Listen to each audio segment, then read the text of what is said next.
পেশ করলেন কৃষিবিদ শামীমুর রহমান শামীম। মাহফিলের পক্ষ থেকে তাকে আন্তরিক মোবারকবাদ।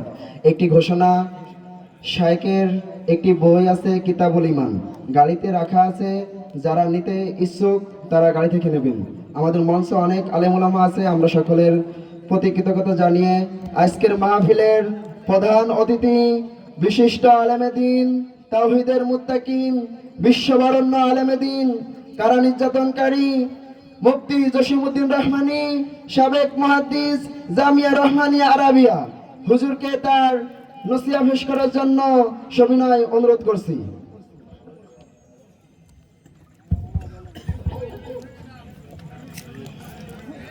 আসসালামু আলাইকুম ওয়া রাহমাতুল্লাহি ওয়া বারাকাতুহু।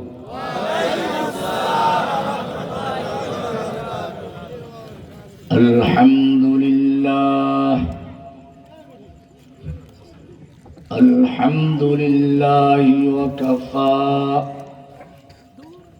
ওয়া সালামুন আলা ইবাদিহিল্লাযীনা ইসতাফা। أما بعد فأعوذ بالله من الشيطان الرجيم.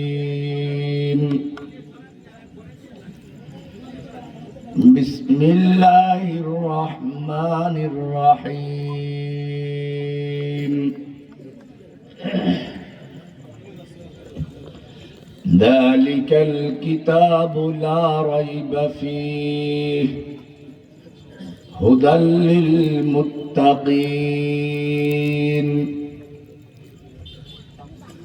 صدق الله تعالى وصدق رسوله النبي الأمي الكريم، ونحن على ذلك لمن الشاهدين والشاكرين، والحمد لله رب العالمين.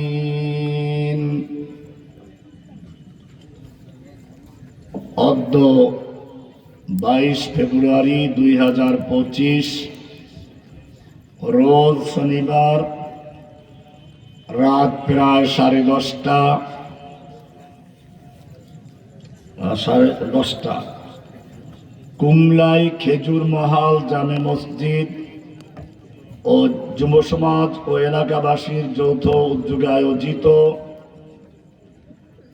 15তম বার্ষিক তাফসীরুল কোরআন মাহফিলের সমাপনী দিবসের সম্মানিত সভাপতি হাজারাত উলামায়ে কেরাম, অত্র এলাকার সর্বস্তরের তাওহীদি জনতা, পর্দার আড়ালে অবস্থানরত আমার মা ও বোনেরা,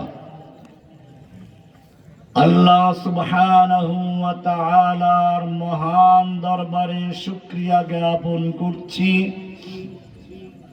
যিনি আমাদেরকে অত্যন্ত ভালোবেসে অত্যন্ত মেহেরবানি করে আজকের এই মাহফিলে আসার এবং বসার তৌফিক এনায়েত করেছেন। এজন্য বলি আলহামদুলিল্লাহ। আল্লাহ সুবহানাহু ওয়া তাআলা যখন আদমকে দুনিয়াতে পাঠানোর আদেশ দিলেন, সঙ্গে স্ত্রীও আছে। আদম আলাইহিস সালাম পৃথিবীর দিকে নেমে আসছেন। তিনি জানতে পারলেন ইবলিসকেও দুনিয়ায় নামিয়ে দেওয়া হচ্ছে। আদম আলাইহিস সালাম চিন্তায় পড়ে গেলেন, যেই ইবলিস আমাকে ধোঁকা দিল, যেই ইবলিস আমাকে প্রতারণা করলো, মিথ্যা কসম করে সে আমাকে নিষিদ্ধ ফল খাওয়ালো, সেই ইবলিস আবার আমার সঙ্গেই নেমে যাচ্ছে দুনিয়াতে। সে তো আমার সন্তানদেরকেও গুমরাহ করবে, পথভ্রষ্ট করবে। আরো দুশ্চিন্তার বিষয় হলো, আমার সন্তানের বয়স হবে 60, 70, 80, 90, 100 বছর। ইবলিসের বয়স হবে কিয়ামত পর্যন্ত। আমার সন্তান যখন ইবলিসের ইবলিসি আর শয়তানের শয়তানি একটু বুঝে উঠবে, শয়তানের চক্রান্ত সম্পর্কে সে একটু অভিজ্ঞতা অর্জন করবে, তখনই বুড়ো হয়ে মৃত্যুর সময় ঘনিয়ে আসবে।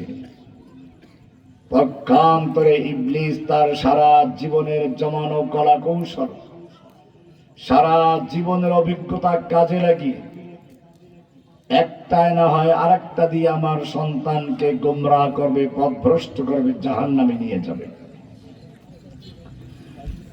আদম আলাইহিস সালাতু ওয়াস সালাম চিন্তা করলেন, আল্লাহ রাব্বুল আলামিন আদমের মনের খবর জানেন।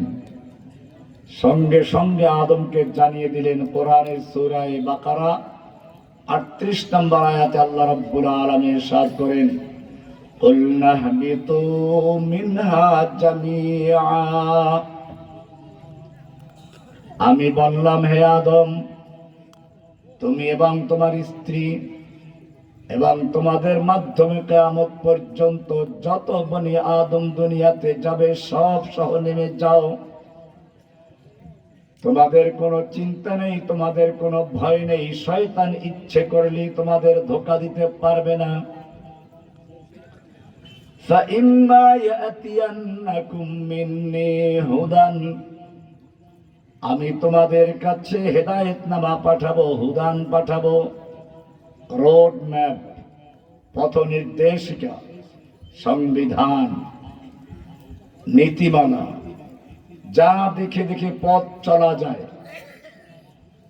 فَإِمَّا يَأْتِيَنَّكُم مِّنِّي هُدًى, আমি তোমাদেরকে এমনিতে শয়তানের খপ্পরে ছেড়ে দিচ্ছি না। فَإِمَّا يَأْتِيَنَّكُم مِّنِّي هُدًى, আমার পক্ষ থেকে তোমাদের কাছে হেদায়েত যাবে, সংবিধান যাবে। فَمَن تَبِعَ هُدَايَ فَلَا خَوْفٌ عَلَيْهِمْ وَلَا هُمْ يَحْزَنُونَ। যে ব্যক্তি, যেই সমাজ, যেই রাষ্ট্র, যেই ব্যাংক, যেই আদালত, যেই সংসদ আমার হেদায়েত মেনে চলবে, ফামান তাবিআ হুদায়া, আমার রোড ম্যাপ দেখে দেখে চলবে, আমার নীতিমালা মেনে চলবে, ফালা খাউফুন আলাইহিম ওয়ালা হুম ইয়াহজানুন, তাদের কোনো ভয় নেই, তাদের কোনো চিন্তা নেই। কে বলেছেন? আল্লাহর সেই যে ওয়াদা, তোমাদের হেদায়েত দান করব। আল্লাহ বলছেন, যালিকাল কিতাবু লা রাইবা ফীহ, এটাই হচ্ছে সেই কিতাব, যেই কিতাবের জন্য আমি তোমাদের পিতা আদমকে অঙ্গীকার করেছিলাম, যেই কিতাব দেওয়ার ব্যাপারে আমি তোমাদের সঙ্গে ওয়াদা করেছিলাম। যালিকাল কিতাবু লা রাইবা ফীহ, এটাই হচ্ছে সেই কিতাব। হুদাল লিল মুত্তাকিন, এটা মুত্তাকিনদের জন্য হেদায়েত। কাদের জন্য? বলে মুত্তাকিন যারা, তাদের আবার হেদায়েত, তাদের হেদায়েত আছে। এই মুত্তাকিন মানে হচ্ছে যারা মুত্তাকি হতে আগ্রহী। হুদাল লিল মুত্তাকিন, যারা আল্লাহর বিধান মেনে, আদেশ মেনে, নিষেধগুলো থেকে দূরে থেকে সত্যিকার তাকওয়া অর্জন করতে আগ্রহী, তাদের জন্য হেদায়েত। বোঝা গেল যে আগ্রহী না তার জন্য কি না। আমরা অনেক সময় বলি, আল্লাহ তো আমাদের চাইলে হেদায়েত দিতে পারতেন, ইচ্ছে করলেই তো আল্লাহ হেদায়েত দিতে পারতেন, আমাদের কি দোষ? আলী রাদিয়াল্লাহু তাআলা আনহুর কাছে যখন এমন দুই ব্যক্তি আসলো, একজন বলল যে আমাদের কোনো দোষ নেই, সব আল্লাহ করে। আর একজনে বলল যে আমাদের সব দোষ, আল্লাহর কোনো এখতিয়ারই নেই, এখানে সব নিজেরাই করে। আলী রাদিয়াল্লাহু তাআলা আনহু বললেন, দাঁড়াও। একজন লোক, এই বাচ্চা তুমি দাঁড়াও, দাঁড়াও, এক পা উঠাও। এক পা উঠাইল না, আর একটা উঠাও তো। এইখানে কি বুঝালেন?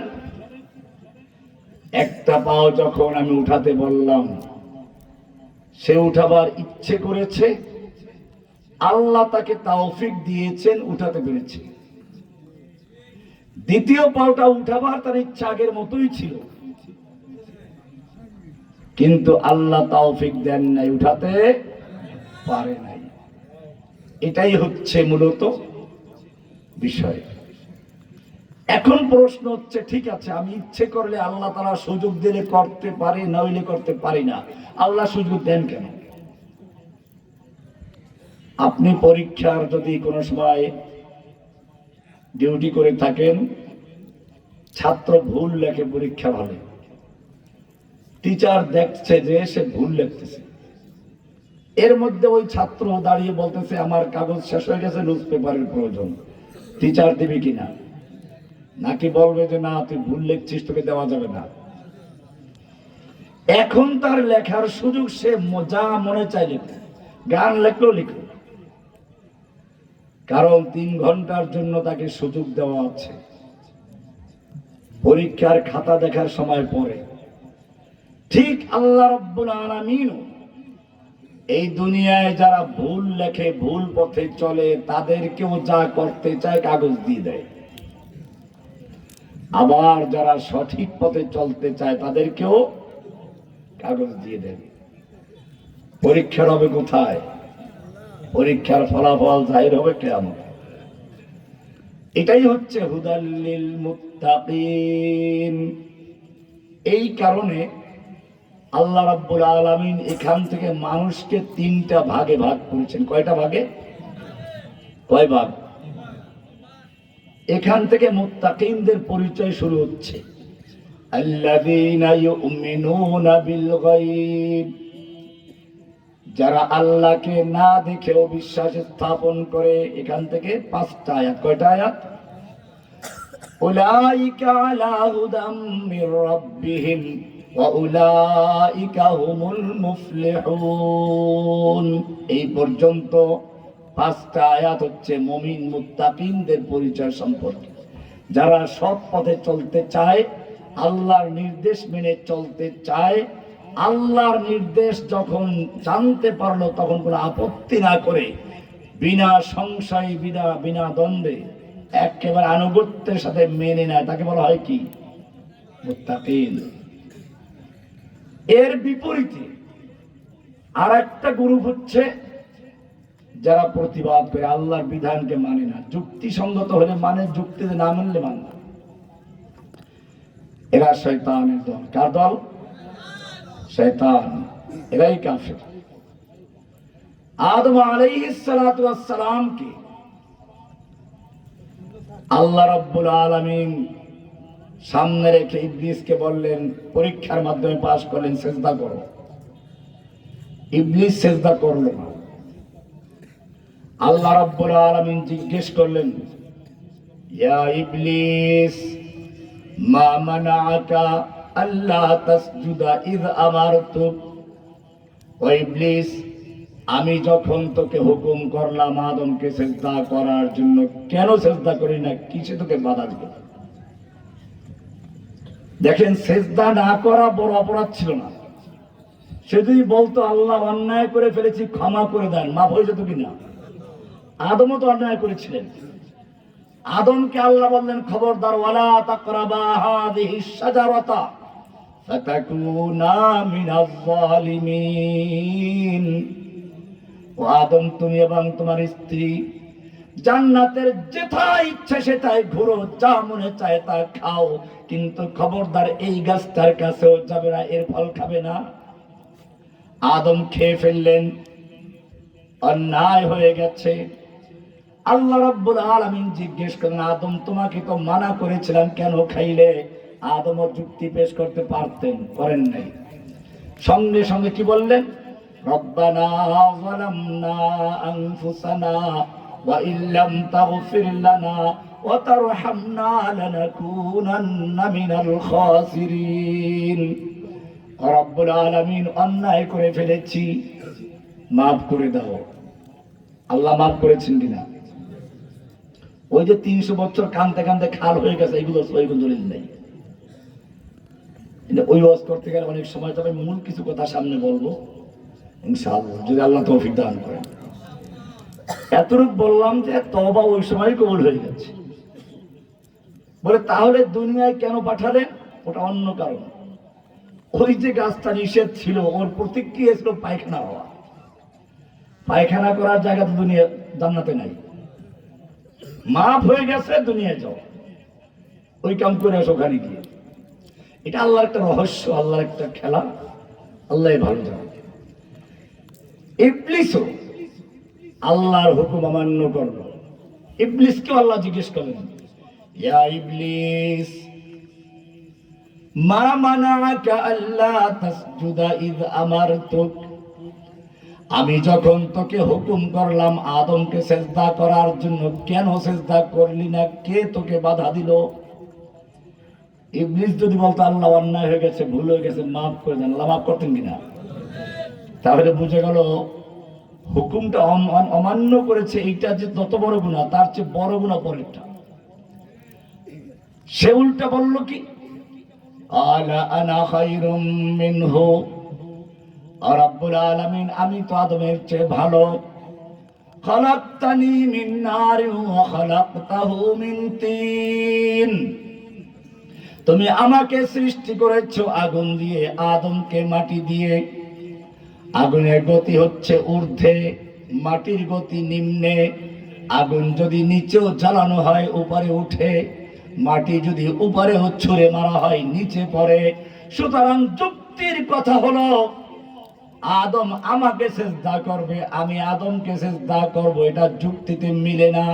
মানে হচ্ছে তোমার হুকুমটা ঠিক হয় না, তুমি ভুল হুকুম দিয়েছে, আমার যুক্তিতে ধরে নাই। এটা অহংকার। এটা কি? আল্লাহ রাব্বুল আলামিন এবারে কি বললেন, লাইসা লাকা আন তাতাকাব্বারা ফিহা ফাখরুজ মিনহা ফাইন্নাকা মিনাস সাগিরিন। এই ইবলিস, আমার সামনে বসে, আমার জান্নাতে বসে তোর অহংকার করার কোনো সুযোগ নেই।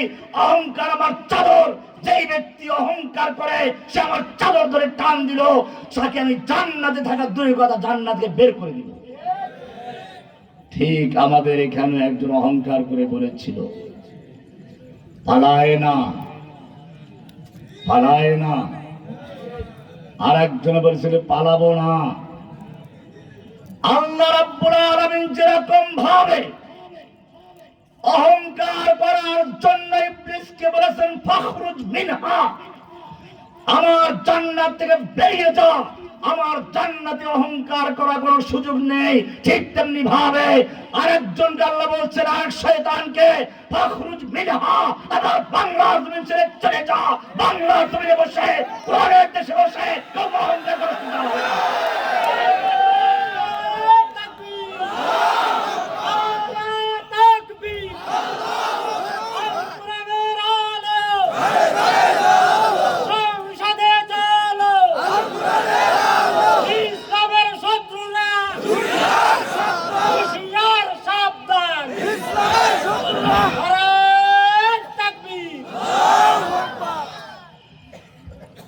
এবারে ইবলিস আল্লাহর কাছে আবেদন করলো, ফাআনজিরনি ইলা ইয়াউমি ইউবাসুন, আমাকে কিয়ামত পর্যন্ত হায়াত দান করো। তুমি তো জালেম না, আমি তোমার ইবাদত তো আগেও করেছি, তুমি আমাকে জান্নাত থেকে বের করে দিয়েছো, আমাকে কিছু বলার আছে, আমার কিছু দাবি দেওয়া আছে, আমাকে কিয়ামত পর্যন্ত সুযোগ দিতে হবে, কিয়ামত পর্যন্ত আমাকে সুযোগ দাও, হায়াত দান করো। আল্লাহ বলেন ইন্নাকা মিনাল মুনজারিন, যা তোকে কিয়ামত পর্যন্ত হায়াত দিলাম। আমাদের যে শয়তান পালিয়ে গেল, সেও দাবি করেছিল কিয়ামত পর্যন্ত থাকবে, তবে তাকে তাই সুযোগ দেওয়া হয় নাই, কারণ সে তার মূল শয়তান, সে শয়তানের চেলা। এইবারে শয়তান কি বলল, যখন সুযোগ পেয়ে গেল শয়তান কি বলে শুনুন, ক্বালা ফাবিমা আগওয়াইতানি লাআকউদান্না লাহুম সিরাতাকাল মুস্তাকিম, রব্বুল আলামিন ফাবিমা আগওয়াইতানি, যেই আদমের কারণে আমাকে জান্নাত থেকে বের করে দিয়েছো, যেই আদমের কারণে তুমি আমাকে পদচ্যুত করেছো, আমি ওই আদমকে গোমরাহ করার জন্য, পথভ্রষ্ট করার জন্য, লাআকুদান্না লাহুম, তাদের জন্য আমি ওত পেতে বসে থাকব, সিরাতাকাল মুস্তাকিম, তোমাকে পাওয়ার জন্য যে সিরাতে মুস্তাকিম আছে, সোজা রাস্তা আছে, ওই সোজা রাস্তার মাঝখানে বসে থাকব। যখনই কোনো ব্যক্তি সিরাতে মুস্তাকিমে চলতে যাবে, তোমার সংবিধান অনুযায়ী চলতে যাবে, তোমার আদেশ মেনে চলতে যাবে, আমি তাকে এটা বুঝাবো ওটা বুঝাবো, বুঝিয়ে বুঝিয়ে তাকে তোমার রাস্তা থেকে সরিয়ে আব্রাহাম লিঙ্কনের রাস্তায়, ব্রিটিশের আইনের রাস্তায়, সংসদে নিজের আইন তৈরি করে ওরা তোমার হুকুমকে বাতিল করে নিজের আইন তৈরি করবে। লাকুদান্না লাহুম সিরাতাকাল মুস্তাকিম। শুধু এ পর্যন্তই না, এরপরে বলছে, শয়তান বলছে, ثم لآتينهم من بين أيديهم وعن خلفهم وعن أيمانهم وعن شمائلهم, আমি এরপরে তাদের সামনের দিক থেকে আক্রমণ করব, পিছন থেকে আক্রমণ করব, ডান দিক থেকে আক্রমণ করব, বাম দিক থেকে আক্রমণ করব, চতুর্মুখী আক্রমণ করে করে আমি সব তাদেরকে তোমার রাস্তা থেকে সরিয়ে ভারতমুখী করে দিব। তোমার সিরাতে মুস্তাকিমের মদিনাওয়ালার আদর্শ থেকে সরিয়ে দিয়ে উদীচির মাধ্যমে আক্রমণ করব, ছায়ানটের মাধ্যমে আক্রমণ করব, ভারতীয় হিন্দি সিরিয়ালগুলো সব বাংলাদেশে ছড়িয়ে দিয়ে আক্রমণ করব। ও রব্বুল আলামিন, সুম্মা লাআতিয়ান্নাহুম, আমিও তাদের সব দিক থেকে আক্রমণকে এই পর্যন্ত ক্ষান্ত করব না। তোমার যে স্লোগান আছে আল্লাহু আকবার দিয়ে ওরা ফজরের নামাজ শুরু করে, আযান দেয়, তাকবীর তাহরিমের সময় আল্লাহু আকবার বলে, আমি ওদের আল্লাহু আকবার ধ্বনির উপরে এমন জোরে আক্রমণ করব, আল্লাহু আকবার ধ্বনি বাতিল করে তার জায়গায় জয় বাংলা স্লোগানকে বসিয়ে দিব। বুঝেন নাই? কিন্তু আপনাদের একটা জিনিস বলে রাখি, আয়াতের মধ্যে খেয়াল করেন তো শয়তান কি ভুল করেছে। আবার শুনুন, আমি তাদের সামনের দিক থেকে আক্রমণ করব, পিছন থেকে আক্রমণ করব, ডান দিক থেকে আক্রমণ করব, বাম দিক থেকে করব। উপর দিক বলছে, উপর দিকে আছেন কে? শয়তান যতই বলুক, আল্লাহ বলছেন, ও শয়তান শুনে রাখ, ইন্না ইবাদি লাইসা লাকা আলাইহিম সুলতান, আমার সত্যিকার মুমিন বান্দা যারা, তুই তাদের উপরে যত আক্রমণ করিস, আমি আল্লাহ সুবহানাহু ওয়া তাআলা উপর থেকে তাদের সাহায্য করার জন্য প্রস্তুত আছি। তাদের উপরে তোর কোনো কর্তৃত্ব চলবে না, কোনো ক্ষমতা চলবে না। এ কারণে বলা আছে, আজান শুনলে মুহাদ্দিসিনে কেরাম যারা অধিক আলেম থাকেন তারা জানবেন, তিরমিজিতে হাদিসটা আছে, মানুষ যে পিছনের রাস্তা দিয়ে বায়ু ত্যাগ করে, এটা তিনটা নাম। কয়টা নাম? আস্তে করলে এক নাম, হালকা আওয়াজে করলে আরেক নাম, আর জোরে করলে আরেক নাম। জোরে যদি আওয়াজ করে করে ওটার নাম দরাতুন। কি নাম? বদ র আলিফ ত, দরাতুন, জোরে জোরে বায়ু ত্যাগ করা। হাদিসে আসছে, যখন আল্লাহু আকবার বলে আযান শুরু হয়, শয়তানের কানে এত জোর আক্রমণ হয়, শয়তান পাপতে পাপতে পালাতে থাকে। যদি পালাবার সুযোগ না পায়, তাড়াতাড়ি গিয়ে কুত্তার পেটের ভিতরে ঢুকে গিয়ে আওয়াজ তোলা শুরু করে। দেখবেন আযান শুরু হলে কুত্তা ঘেউ ঘেউ করা শুরু করে দেয়।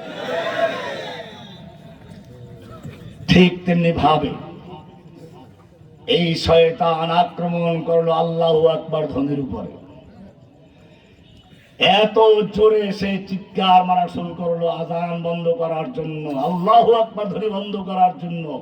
সংসদে ওই যে আদালতের মাধ্যমে রায় দেওয়ালো, জয় বাংলা স্লোগান দিয়ে বক্তব্য শেষ করতে হবে। তাতেও হলো না। শয়তান যেরকম কুত্তার পেটে গিয়ে ঘেউ ঘেউ করায়, ঠিক তেমনি ভাবে বাংলার জমিনে ছাত্রলীগ, যুবলীগ আওয়ামী লীগ ইসকন লীগ নামে কতগুলো কুত্তাকে দাঁড়িয়ে দিয়েছিল এদেশ থেকে কোরআনের মাহফিল, তাফসীর মাহফিল এবং খতিবদেরকে অপমান করার জন্য, আল্লাহু আকবার ধ্বনিকে বন্ধ করার জন্য। ওই যে হাসিনার কথিত স্বামী কি যিনি নাম, মৃণাল কান্ত, কে বলেছিল আজান সম্পর্কে সে খারাপ মন্তব্য করেছে।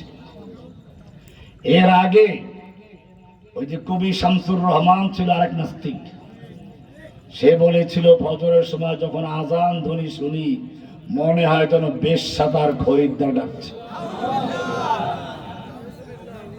সাইদি সাহেব এটার জবাব দিয়েছিলেন, সারা জীবন যারা ওই সব ডাক শুনে অভ্যস্ত তারা আজানের ডাক শুনলে সেটাই শুনবে, এটাই স্বাভাবিক। রাহমাহুল্লাহ তাআলা রাহমাতান ওয়াসিআ, আল্লাহ তাআলা তাকে জান্নাতবাসী করুন, আমিন। বলছিলাম আল্লাহু আকবার ধ্বনির উপর আক্রমণ করলো আল্লাহর নবীর উপরেও। আল্লাহর নবীর বিরুদ্ধে গালিগালাজ করার জন্য, এদেশের আলেম ওলামাদের বদনাম করার জন্য গণজাগরণ মঞ্চের নামে শাহবাগে এক নাস্তিক মুরতাদদের জাগরণ তৈরি করেছে। আপনারা দেখেছেন ওদের মুখে স্লোগান ছিল তুই রাজাকার, তুই রাজাকার, আলেমের নাম ধরে ধরে।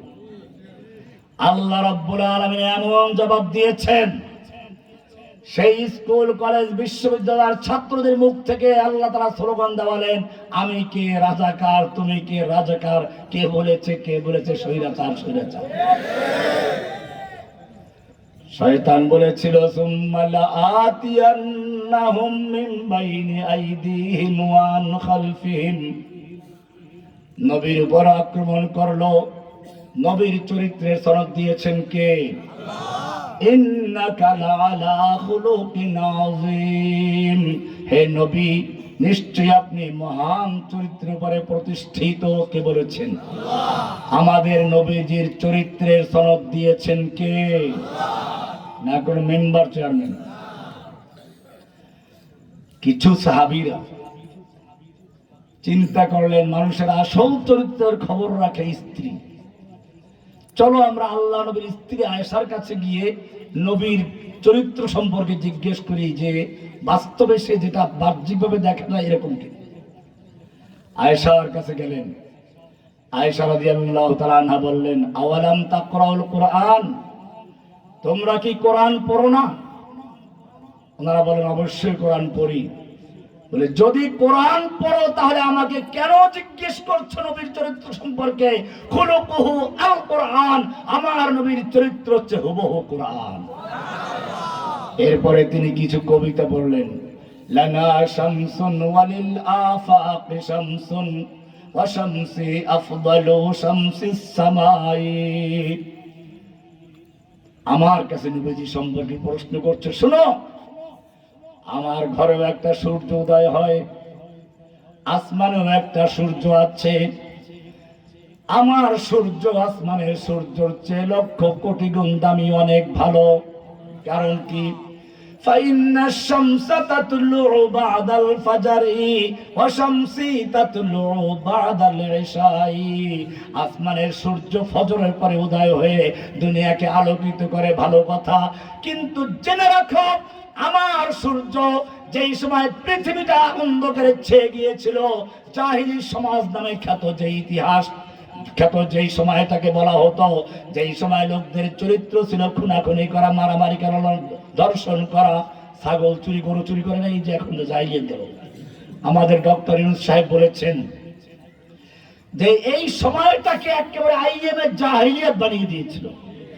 উনি বুঝতে পেরেছেন আইএমএ জাহিলিয়াতে যেরকম ভাবে, তাও এরকম স্বামীকে আটকে রেখে পালাক্রমে স্ত্রীকে ধর্ষণ করেছে, জাহিলি যুগে এমন কোন নজির পাওয়া যায় না। আইয়ামে জাহিলিয়াতকে হার মানিয়েছিল। যেই সমাজটাকে মানুষ আইয়ামে জাহিলিয়াত বলে, সেই অন্ধকার সমাজে আমার সূর্য উদয় হয়ে অন্ধকারকে এমন ভাবে দূর করে দিল, যাদের নিজেদের পথের কোনো দিশা ছিল না তাদেরকে শুধু পথের দিশাই দিলেন তা না, তাদের এক একজনকে পথের দিশারি বানিয়ে দিয়েছেন। खुद न थे जो राह पर औरों के हादी बन गए, क्या नजर थी जिसने मुर्दों को मसीहा कर दिया।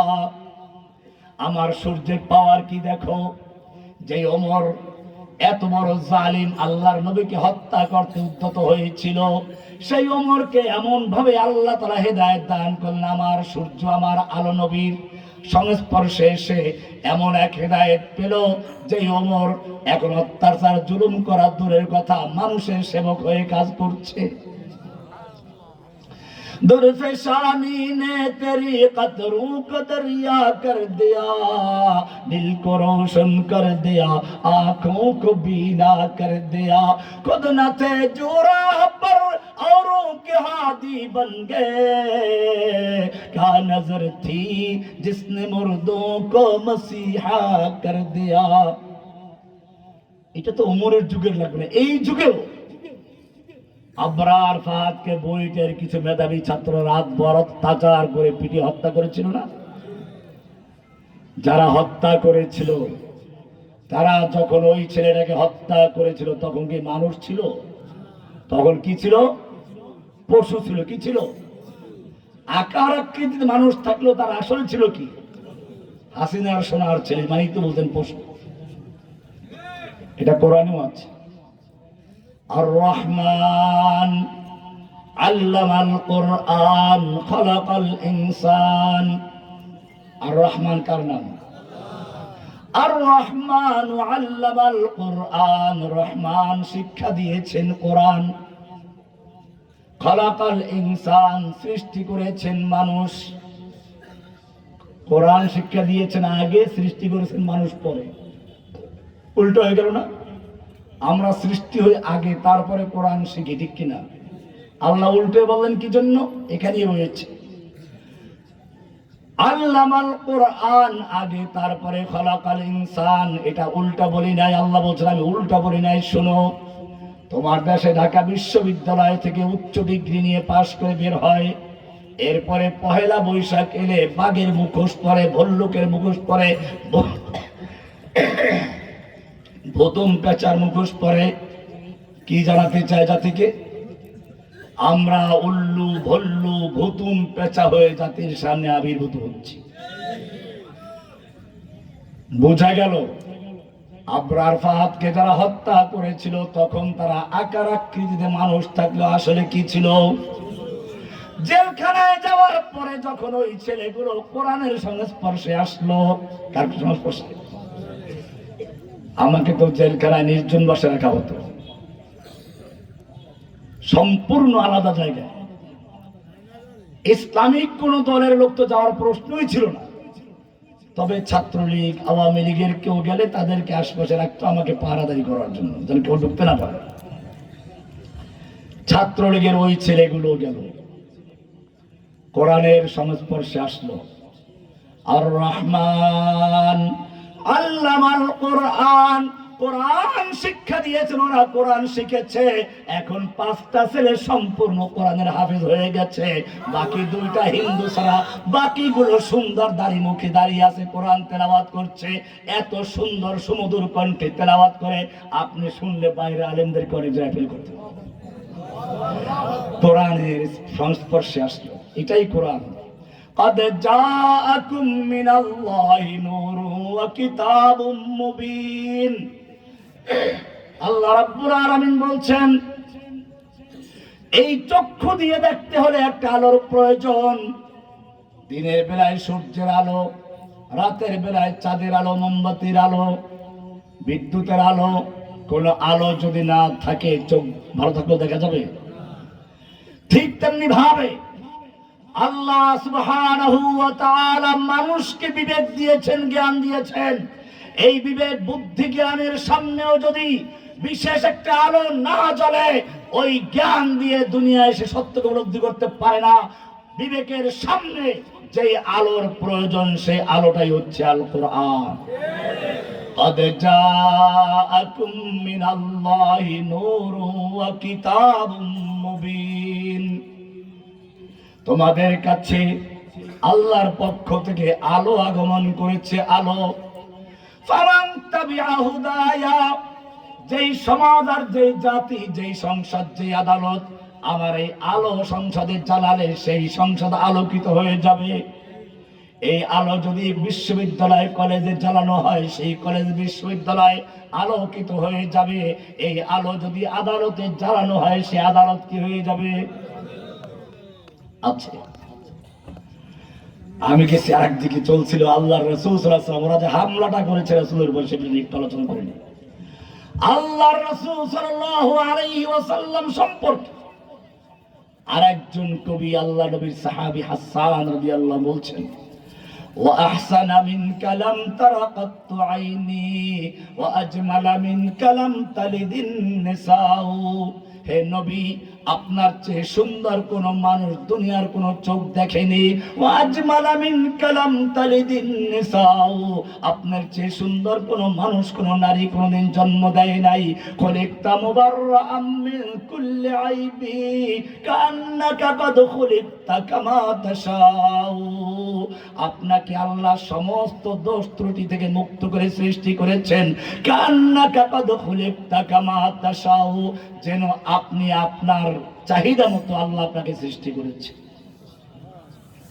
কি সুন্দর কথা। না হুসনাশ গায়াতে দারাদ না সাদিরা সুকুন পায়া বমিরাদ তুশনা মুস্তাসকি ওয়া দরিয়া হাম চুনা বাকি। ইরানের প্রসিদ্ধ কবি শেখ সাদি রাহমাতুল্লাহ আলাইহি বলেছেন, না হুসনাশ গায়াতে দারাদ না সাদিরা সুকুন পায়া। হে নবী, আপনার সৌন্দর্যের কোনো শেষ নেই। আমি শেখ সাদি কবি মানুষ, কবিতার কথারও কোনো শেষ নেই, কিন্তু আমার কবিতার কথা বলতে বলতে শেষ হয়ে যাবে। আপনার সৌন্দর্যের মহাসমুদ্রের একটা ফোঁটা পর্যন্ত আমি শেখ সাদির পক্ষে শেষ করা সম্ভব নয়। তবে একটা কথা বলে দিচ্ছি, لا يمكن الثناء كما كان حقه بعد الخدا بزرگ توئی قصہ مختصر। হে নবী, আপনার প্রশংসা শেষ করা সম্ভব নয়, তবে একটা কথাই বলে দিচ্ছি, আল্লাহর পরে সমস্ত মাখলুকের মধ্যে সর্বশ্রেষ্ঠ যে আসনটি সেটি আপনার জন্য সংরক্ষিত। কি সুন্দর নাম, নবীর নামটাও দেখেন না। আমাদের নবীজির নাম আসমানে কি বলতে পারেন? আসমানে আমাদের নবীজির নাম কি? আহমদ। সূরা সফ আয়াতে বলতে পাবেন, ঈসা আলাইহিস সালাতু ওয়াস সালাম বলছেন, ওয়া মুবাশশিরাম বিরাসূলি ইয়াতি মিন বা'দ ইসমুহু আহমদ। আমার পরে একজন নবী আসবেন যার সুসংবাদ আমি দিচ্ছি, ইসমুহু আহমদ, তার নাম কি? আহমদ লিখতে কয়টা অক্ষর? চারটা। কয়টা? আলিফ, হা, মিম, দাল। কোন অক্ষরে নুক্তা আছে? আরবিতে অক্ষর কয় রকম? দুই রকম। আলিফ খালি বার নিচে এক নুক্তা সুর দিয়ে বক্তব্য আমরা পড়েছি। আহমদ লিখতে যেই কয়টা অক্ষর, কোন অক্ষরে নুক্তা আছে? উপরে নিচে কোন নুক্তা নেই। আমাদের নবীজির নাম দুনিয়াতে মুহাম্মদ। দুনিয়াতে কি? মুহাম্মদ লিখতে যে কয়টা অক্ষর নুক্তা আছে? আল্লাহ রাব্বুল আলামিন জানিয়ে দিলেন, আমি আমার নবীকে ইন্নাকা লাআলা খুলুকিন আযীম, সমস্ত দোষ ত্রুটি আর কালিমা মুক্ত করে, কালো ফোঁটা মুক্ত করে তৈরি করেছি। এমনকি তার নাম রাখার ক্ষেত্রে আমি নুক্তাওয়ালা কোনো অক্ষর ব্যবহার করি নাই। যেই নবীর প্রশংসা আসমানে হচ্ছে, জমিনে হচ্ছে, এই নবীকে পর্যন্ত আমাদের দেশের সে লেডি শয়তান সমালোচনা করতে ছাড়ে নাই। একদল নাস্তিক মুরতাদকে লেলিয়ে দিল, এখন পর্যন্ত তার চেলার আবার নতুন করে চক্রান্ত শুরু করেছে, ঠিক কিনা? আমি আজকের এই মাহফিল থেকে গোটা বাংলাদেশের নাস্তিকদের সাবধান করছি, খবরদার, এখন আর হাসিনার সময় নেই। সরকারকে বলবো, 2013 সালে তাদেরকে লেলিয়ে দেওয়া হয়েছিল, এদেশের তাওহীদি জনতা যখন দেখলো আল্লাহর নবীর শান রক্ষার জন্য আবেদন করে কাজ হয় নাই, আমি নিজে বলেছিলাম তোমার বাবাকে গালি দিলে প্রথমবারে 14 বছর সাজা, দ্বিতীয়বার গালি দিলে যাবজ্জীবন সাজা, তোমার পিতার মূল্য তোমার কাছে থাকবে, এটাই স্বাভাবিক। কিন্তু জেনে রাখো তোমার কাছে তোমার পিতার মূল্য মর্যাদা যত বেশি, এদেশের প্রতিটি মুসলমানের কাছে আল্লাহ এবং তার রাসূলের মহব্বত তার চেয়ে লক্ষ কোটি গুণে বেশি। তোমার বাবার জন্য যদি আইন করতে পারো, জেল জুলুম থাকতে পারে, আর আমার নবীকে গালি দিলে তাদেরকে আদরের সাথে বিদেশ পাঠিয়ে নিরাপত্তা দান করো, পুলিশ দিয়ে নিরাপত্তা বিধান করো, তাহলে জেনে রাখবে এদেশের তাওহীদি জনতা আল্লাহর জমিনে আল্লাহর কোন দুশমনকে রাসূলের সাথীদেরকে থাকতে দিবে না। এখন আবার নতুন করে তারা কিছু লোকদের তৈরি করছে। আমি বাংলাদেশে তাওহীদি জনতাকে বলবো, এখন তোমরা আইন হাতে তুলে নিও না, এখন তোমরা কেউ নিজেরা বিচার করতে যেও না, কারণ এখন যাদেরকে লেলিয়ে দেওয়া হচ্ছে এরা হাসিনার সেই অবশিষ্ট কিছু শয়তান রয়ে গেছে। অনেকে প্রশ্ন করে, হুজুর রমজান মাসে শয়তান তো বন্দী থাকে, আর রমজান মাসে শয়তান ধোঁকা দেয় কি করে, মানুষ পাপ কাজ কেন করে? উত্তর হলো এই, শয়তান যদিও বন্দী থাকে, কিন্তু শয়তান কিছু মানবরূপী শয়তানকে তৈরি করে রেখে যায়। ঠিক তেমনি ভাবে এদেশের লেডি শয়তান পালিয়েছে ঠিক, কিন্তু তার কিছু ভাব শিষ্য শয়তান এখনো রয়ে যাচ্ছে। মাঝে মধ্যে তারা ভেঙচি দিয়ে দেশের আইন শৃঙ্খলা পরিস্থিতি নষ্ট করে ঘোলা পানিতে মাছ শিকার করতে চায়। আমরা তাদেরকে সেই সুযোগ দিব না ইনশাআল্লাহ। সেজন্য আমি সরকারকে বলবো, এরকম যদি কেউ চেষ্টা করে, সঙ্গে সঙ্গে তাদেরকে আইনের আওতায় নিয়ে কোরআনে বর্ণিত শাস্তি তাদের জন্য প্রয়োগ করুন। কোরআনে কি শাস্তি আছে শুনুন। আল্লাহর নবীকে গালিগালাজ করা, আল্লাহর নবীদের সমালোচনা করা অন্য কোন গুনাহের মতো না, কারণ নবীর চরিত্রের সনদ দিয়েছেন কে? তুমি সমালোচনা করা মানে আল্লাহর সার্টিফিকেটকে ভুয়া বলে আখ্যায়িত করা।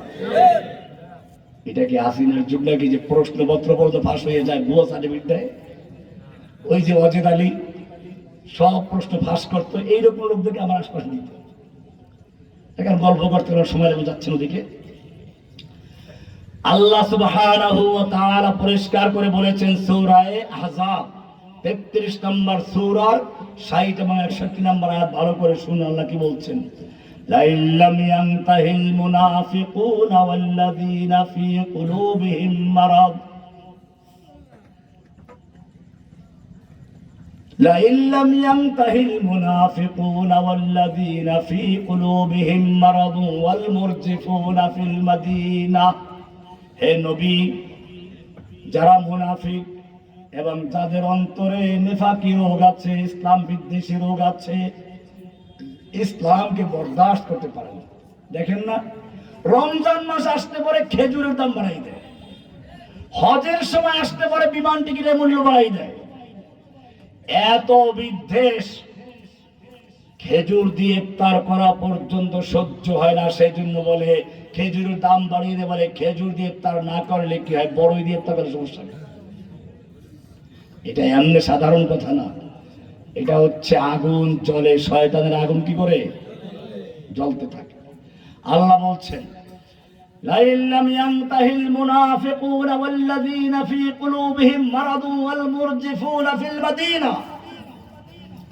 মুনাফিক এবং যাদের অন্তরে ইসলাম বিদ্বেষী রোগ আছে, والمرجفون في المدينة, মদিনায় যারা গুজব রটায়, লাইল্লাম ইয়ান্তাহি, যদি এরা সব কাজ থেকে বিরত না থাকে, আল্লাহর নবীর নামে উচ্চারণা করতে বিরত না থাকে, লানুগরিয়ান্নাকা বিহিম, হে নবী আপনাকে আমি তাদের বিরুদ্ধে খেপিয়ে দেব, উত্তেজিত করে দেব। কে বলেছেন?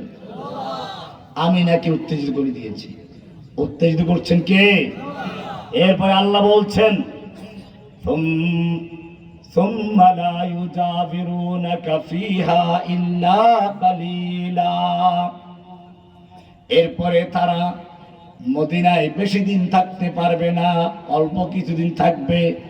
13 সাল থেকে 24 পর্যন্ত ছিল, তাই না? আল্লাহ বলছেন কিছুদিন থাকবে।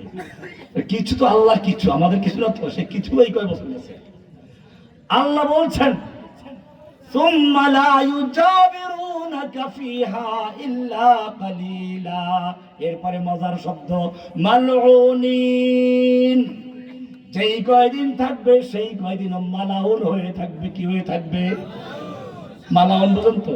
মালাউন মালাউন মানে মালাউন অভিশপ্ত। মালাউন মানে কি? লানত থেকে মালউন, আমরা মালাউন বলি, এটা মালাউন থেকে।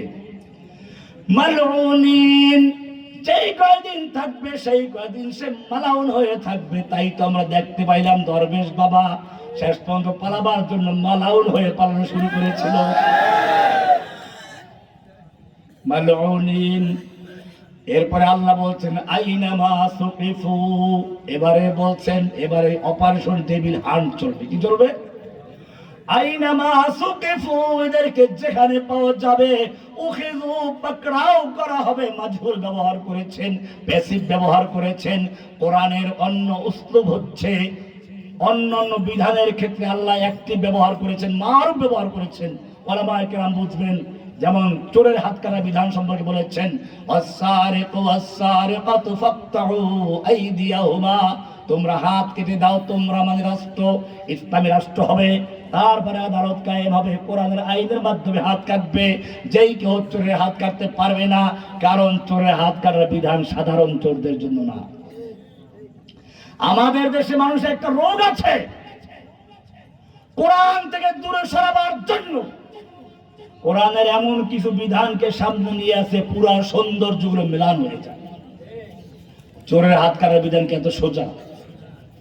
ওমর রাদিয়াল্লাহু তাআলা আনহুর যুগে দেশে অভাব দেখা দিল, তিনি সব বিচারকদের কাছে ফরমান জারি করলেন, প্রজ্ঞাপন জারি করলেন, এখন থেকে যদি কোনো চোর ধরা পড়ে আর জানা যায় পেটের ক্ষুধার কারণে চুরি করেছে, খবরদার তার হাত কেটো না।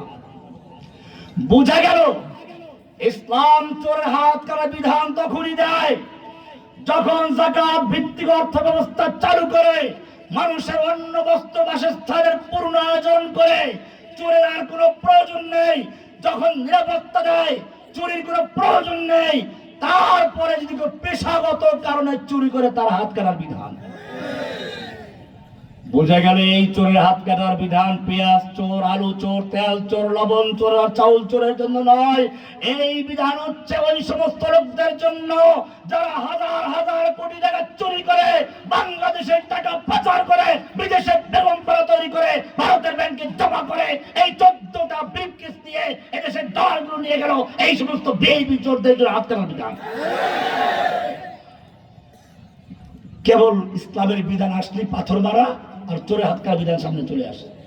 পাথর মারা বিধান এত সোজা, আর আমি কোন দিক যাবো? মূল আলোচনার সামনে কোনো অন্য বিষয় নিয়ে, এইগুলো নিয়ে না, কিন্তু বিষয় যেহেতু আসছে। দেখেন, আল্লাহর নবীর কাছে একজন এসে বলছি, ইয়া রাসূলুল্লাহ, আমি চুরি করেছি, আমি জিনা করেছি, আমাকে পবিত্র করুন।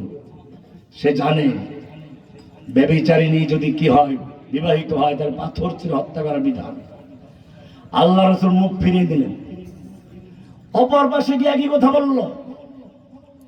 আল্লাহ রাসূল পিছন দিকে মুখ দিলেন, ওখানে গিয়ে বললো, সামনের দিকে বললেন, চারবার বললো।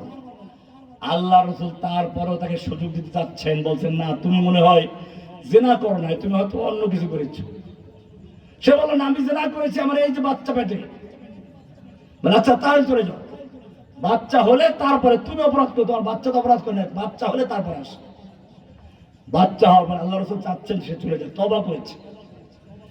এরপরে সে আবার যখন বাচ্চা হলো চলে আসলো, ইয়া রাসূলুল্লাহ আমি জিনা করেছি, আমাকে পবিত্র করুন। ঈমান কাকে বলে দেখছে? আমাকে পবিত্র করুন। আল্লাহ রাসূল বললেন যে দেখো তোমার বাচ্চা হয়ে তাকে দুধ পান করাতে হবে, যাও বাড়ি যাও দুধ পান করাও। যখন দুধ ছেড়ে অন্য খাবার খাওয়া শুরু করবে তারপরে আসো।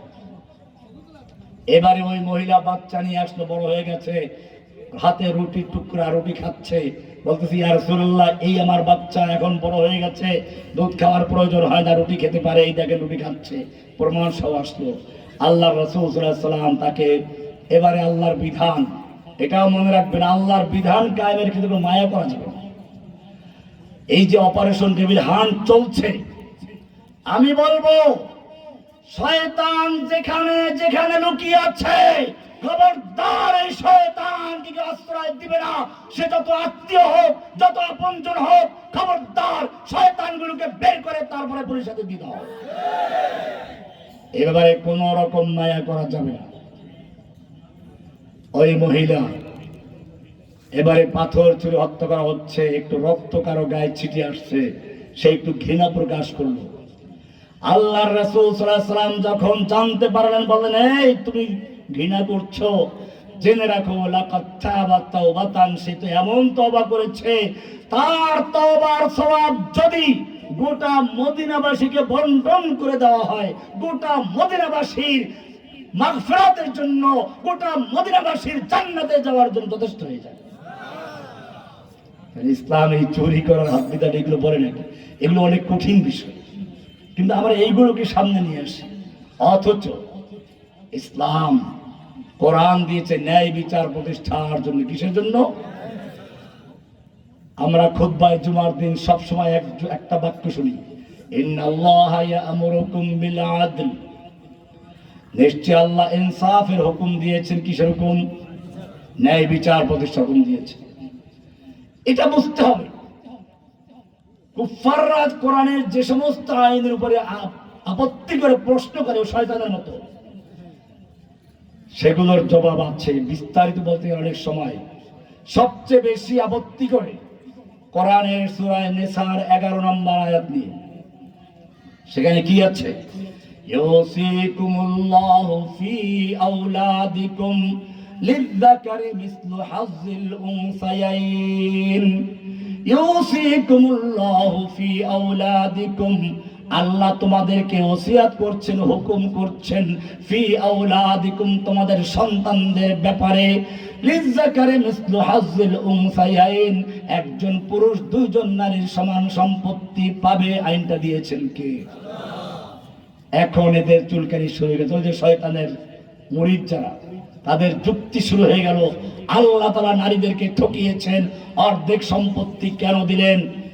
ও ভাই, আল্লাহর আইন তো বুঝতে হবে। সমান করলে সব জায়গায় ইনসাফ প্রতিষ্ঠা হয় না। কি বললাম?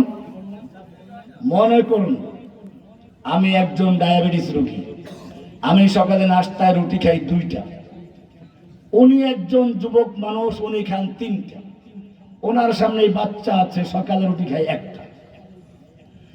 আপনি সমান অধিকার দিলেন, সমান করবেন। সমান করতে গিয়ে আমার যে 2টা, ওনাকেও দিলেন 2টা, বাচ্চাকে 2টা, ওনার একটা কম হয়ে গেল, বাচ্চাটা বেশি হয়ে গেছে। আবার যদি যুবকের প্রতি লক্ষ্য রেখে সবাইকে সমান করে 3টা করে দেন, আমার একটা বেশি হবে, বাচ্চার 2টো বেশি হয়ে যাবে। বাচ্চাকে ঠিক রেখে যদি বাকিদেরকে সমান করে 1টা করে দেন, তাহলে ওনার 2টা কম হয়ে যাবে, আমার একটা বেশি কম হয়ে যাবে। আল্লাহ রাব্বুল আলামিন বলছেন সমান করার মাধ্যমে ইনসাফ কায়েম হয় না, ইনসাফ হয় ইতাউ কুল্লি যি হাক্কিন হাক্কাহু, যার যেটা প্রয়োজন, যার যেটা প্রয়োজন পাওনা, তাকে সেই হক পৌঁছে দেওয়াটাই হচ্ছে ইনসাফ। আল্লাহ রাব্বুল আলামিন কোরআন নাযিল করেছেন সেই ইনসাফ প্রতিষ্ঠার জন্য, লিতাহকুমা বাইনান নাসে বিমা আরাকাল্লাহ।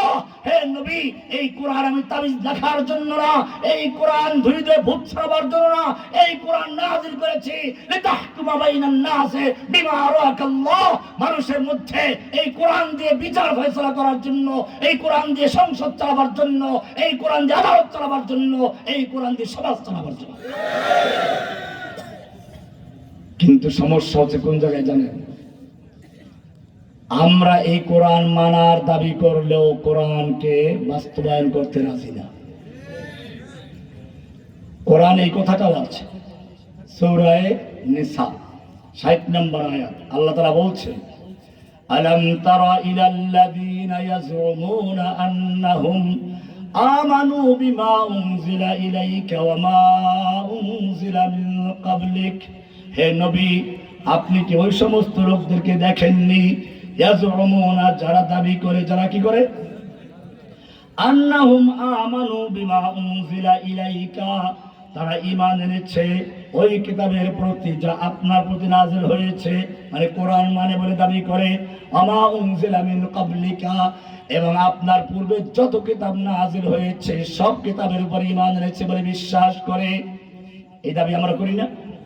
আল্লাহ বলেন, আপনি কি ওই সমস্ত লোক দেখেন নাই যারা দাবি করে আপনার প্রতি নাযিলকৃত কিতাবের উপর ঈমান এনেছে আসমানি কিতাব সবগুলোর উপরে? আমরা যেমন দাবি করি, ঠিক কিনা? এরপর আল্লাহ বলছেন, ইউরিদুনা ইয়াতাহাকামু ইলা তাগুত, কিন্তু এই লোকগুলোকে যদি বলা হয়, যদি কোরআন বিশ্বাস করো, তুমি নাকি কোরআন পড়া ছাড়া ফজরের পরে কোনো কাজ শুরু করো না, তাহাজ্জুদ না পড়লে তোমার নাকি ঘুম হয় না। আমি আগে পড়ি না নাকি? একজনে তাকে জান্নাতি সার্টিফিকেট দিয়ে দিল, কাফিলউদ্দিন বিদআতি, এখন গেছে কই? আর একজনের কওমি জননী খেতাব দিয়ে দিল। আল্লাহ রাব্বুল আলামিন বলছেন, ইউরিদুনা আইয়াতাহাকামু ইলা তাগুত, এরা আল্লাহর আইন দিয়ে বিচার ফয়সালা করতে বললে তারা এটাতে রাজি না। তারা বলে ব্রিটিশের আইন দিয়ে আদালত চলবে, সংসদে আমরা আইন তৈরি করব, প্রয়োজনে আল্লাহর আইনটাকে বাতিল করব। ওয়া ইউরিদুশ শাইতানু আইয়ুদিল্লাহুম দালালাম বাঈদা, শয়তান এদেরকে আল্লাহর পথ থেকে সরিয়ে নিতে চায়। এরপরে আল্লাহ বলছেন কি, ভালো করে শুনুন, সূরা নিসার 61 নম্বর আয়াত। আমরা ওই যে বললাম, চুরি করলে ঘৃণা করব, ঠিক আছে, জিনা করলে ঘৃণা করব, ঠিক আছে, সুদখোরকে ঘৃণা করব, ঠিক আছে, কিন্তু আমি আপনাদের জিজ্ঞেস করতে চাই, চুরি করা, জিনা করা, ঘুষ খাওয়া, সুদ খাওয়া, এগুলো গুনাহে কাবীরা, বড় গুনাহ। কিন্তু যদি কোনো ব্যক্তি এগুলোকে হালাল মনে না করে, হারাম মনে করে করে, তাহলে সে কাফের হবে? কাফের হবে। কিন্তু যারা আল্লাহর বিধান এই যুগে চলে না, আল্লাহর কোরআন দিয়ে বিচার ফয়সালা করতে রাজি না, প্রয়োজনে আল্লাহর আইন বাতিল করে বিকল্প আইন তৈরি করে, তারা মুসলমান না কাফের? একটু পরে আমি আয়াত দেখো, দলিল পেশ করবো, একটু অপেক্ষা করেন। আমি আর একটা কথা বলতে চাচ্ছি, একটা দেখাবো। আর একটা হচ্ছে, আমরা মুনাফিকের আলামত জানি, মুখস্থ বলতে পারলে প্রায় গ্রামের লোকও বলতে পারবে। মুনাফিকের লক্ষণ 3টা, হাদিসে আছে, এটা আমি কষ্ট করছি। আয়াতুল মুনাফিকে সালাসুন, মুনাফিকের লক্ষণ 3টা। ইদা হাদ্দাসা কাযাবা, কথায় কথায় মিথ্যা বলে।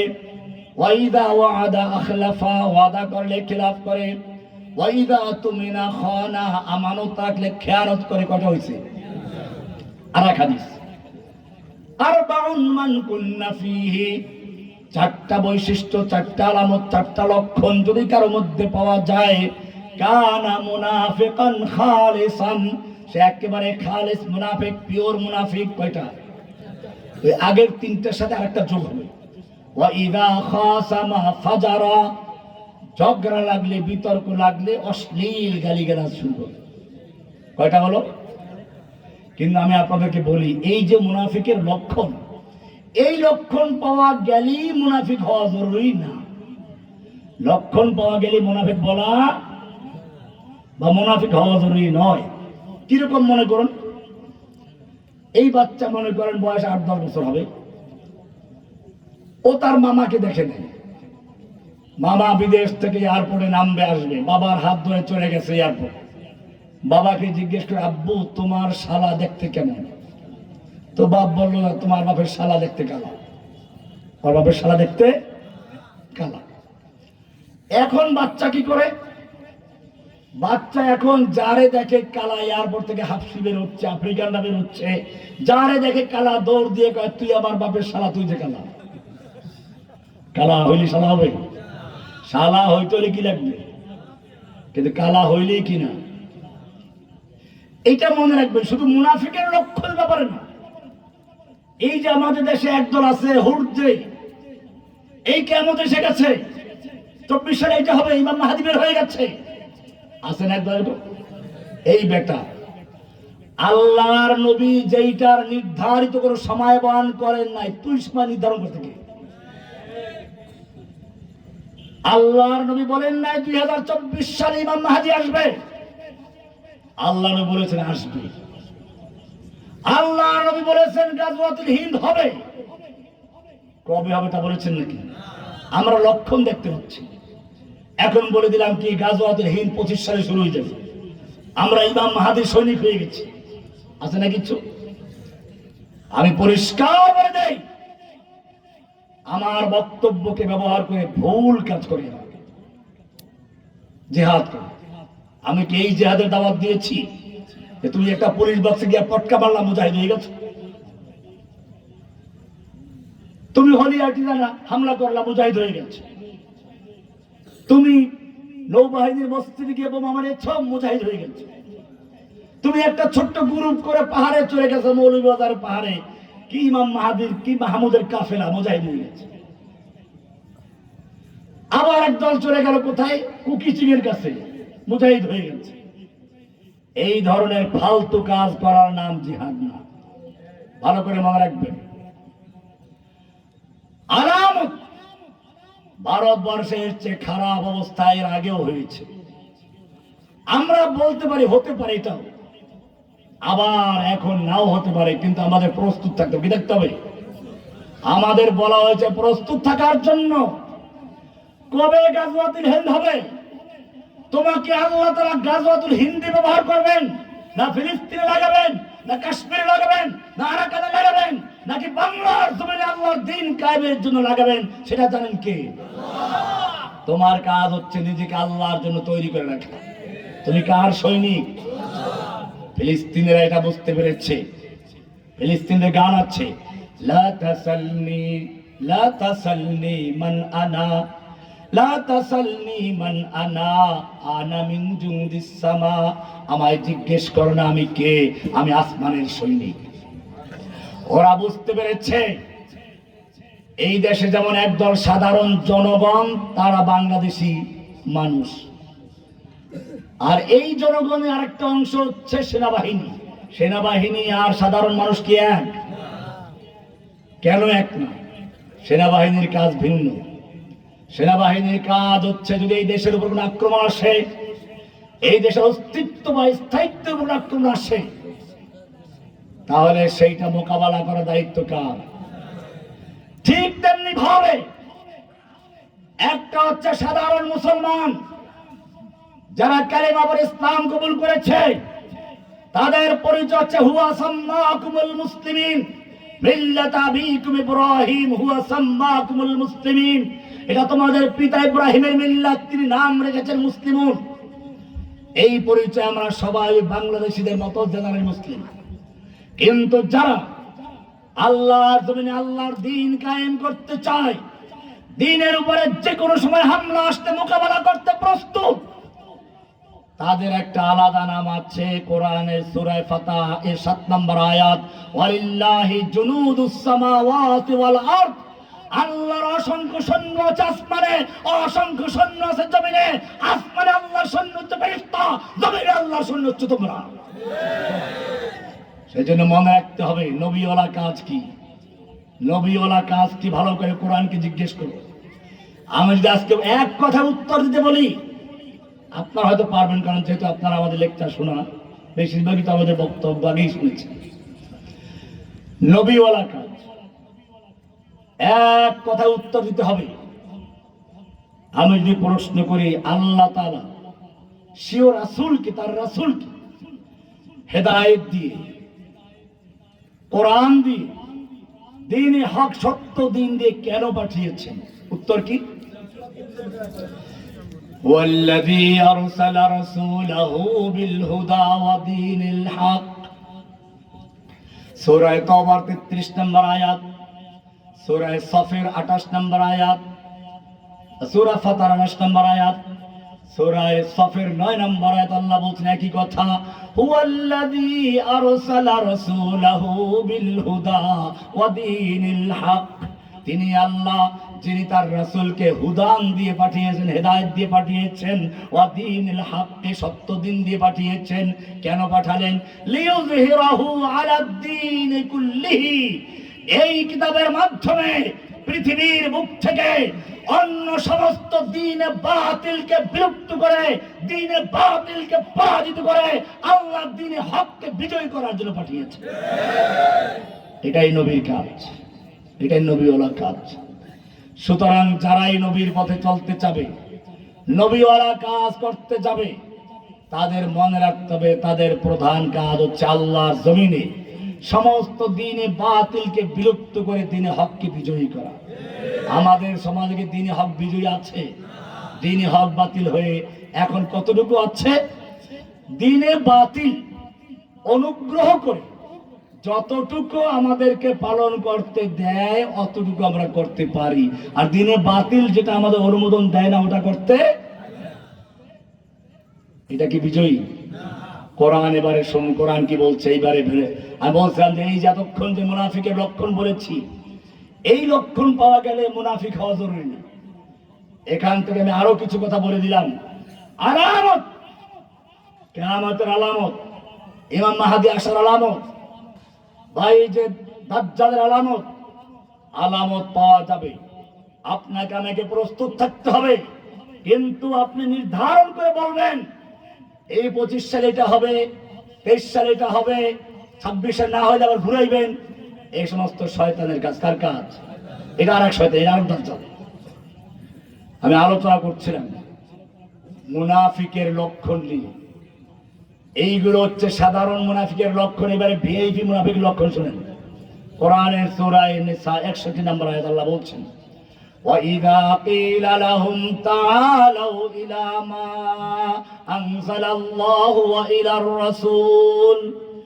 যখন এই লোকগুলোকে বলা হয় আসো, তাআলাও আসো, ইলা মা আনজালাল্লাহু, আল্লাহ যা নাযিল করেছেন সেই কিতাবের মাধ্যমে রাষ্ট্র চালাই, আদালত চালাই, সংসদ চালাই, এই সমাজ চালাই, পরিবার চালাই, ওয়া ইলার রাসূল, রাসূলের সুন্নাহ দিয়ে সংসদ চালাই, আদালত চালাই।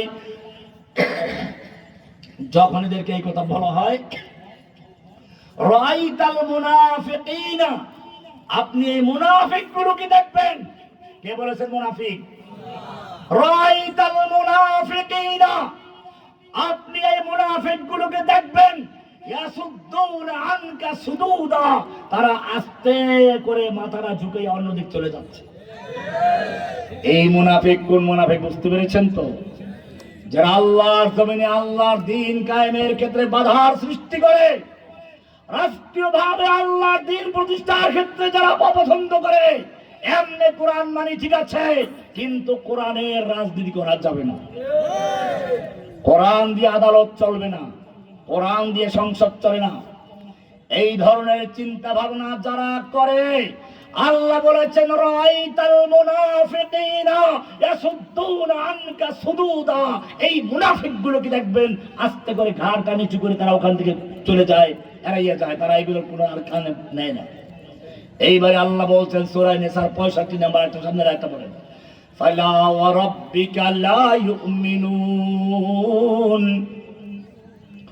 ফালা ওয়া রাব্বিকা লা ইউমিনুন, না, আপনার রবের কসম, ওরা যতই দাবি করুক তাহাজ্জুদ গুজার, ওরা যতই দাবি করুক কোরআন পড়া ছাড়া ফজর করে না, ওদের পক্ষে যত মোল্লা মৌলবী ফতোয়া দেও, জান্নাতি বলে সনদ দেও, ওদেরকে কওমি জননী খেতাব দেও, যাই করুক না কেন, এমনকি যদি দরবেশ বাবার লম্বা দাড়ি দেখো ধোকা খেও না।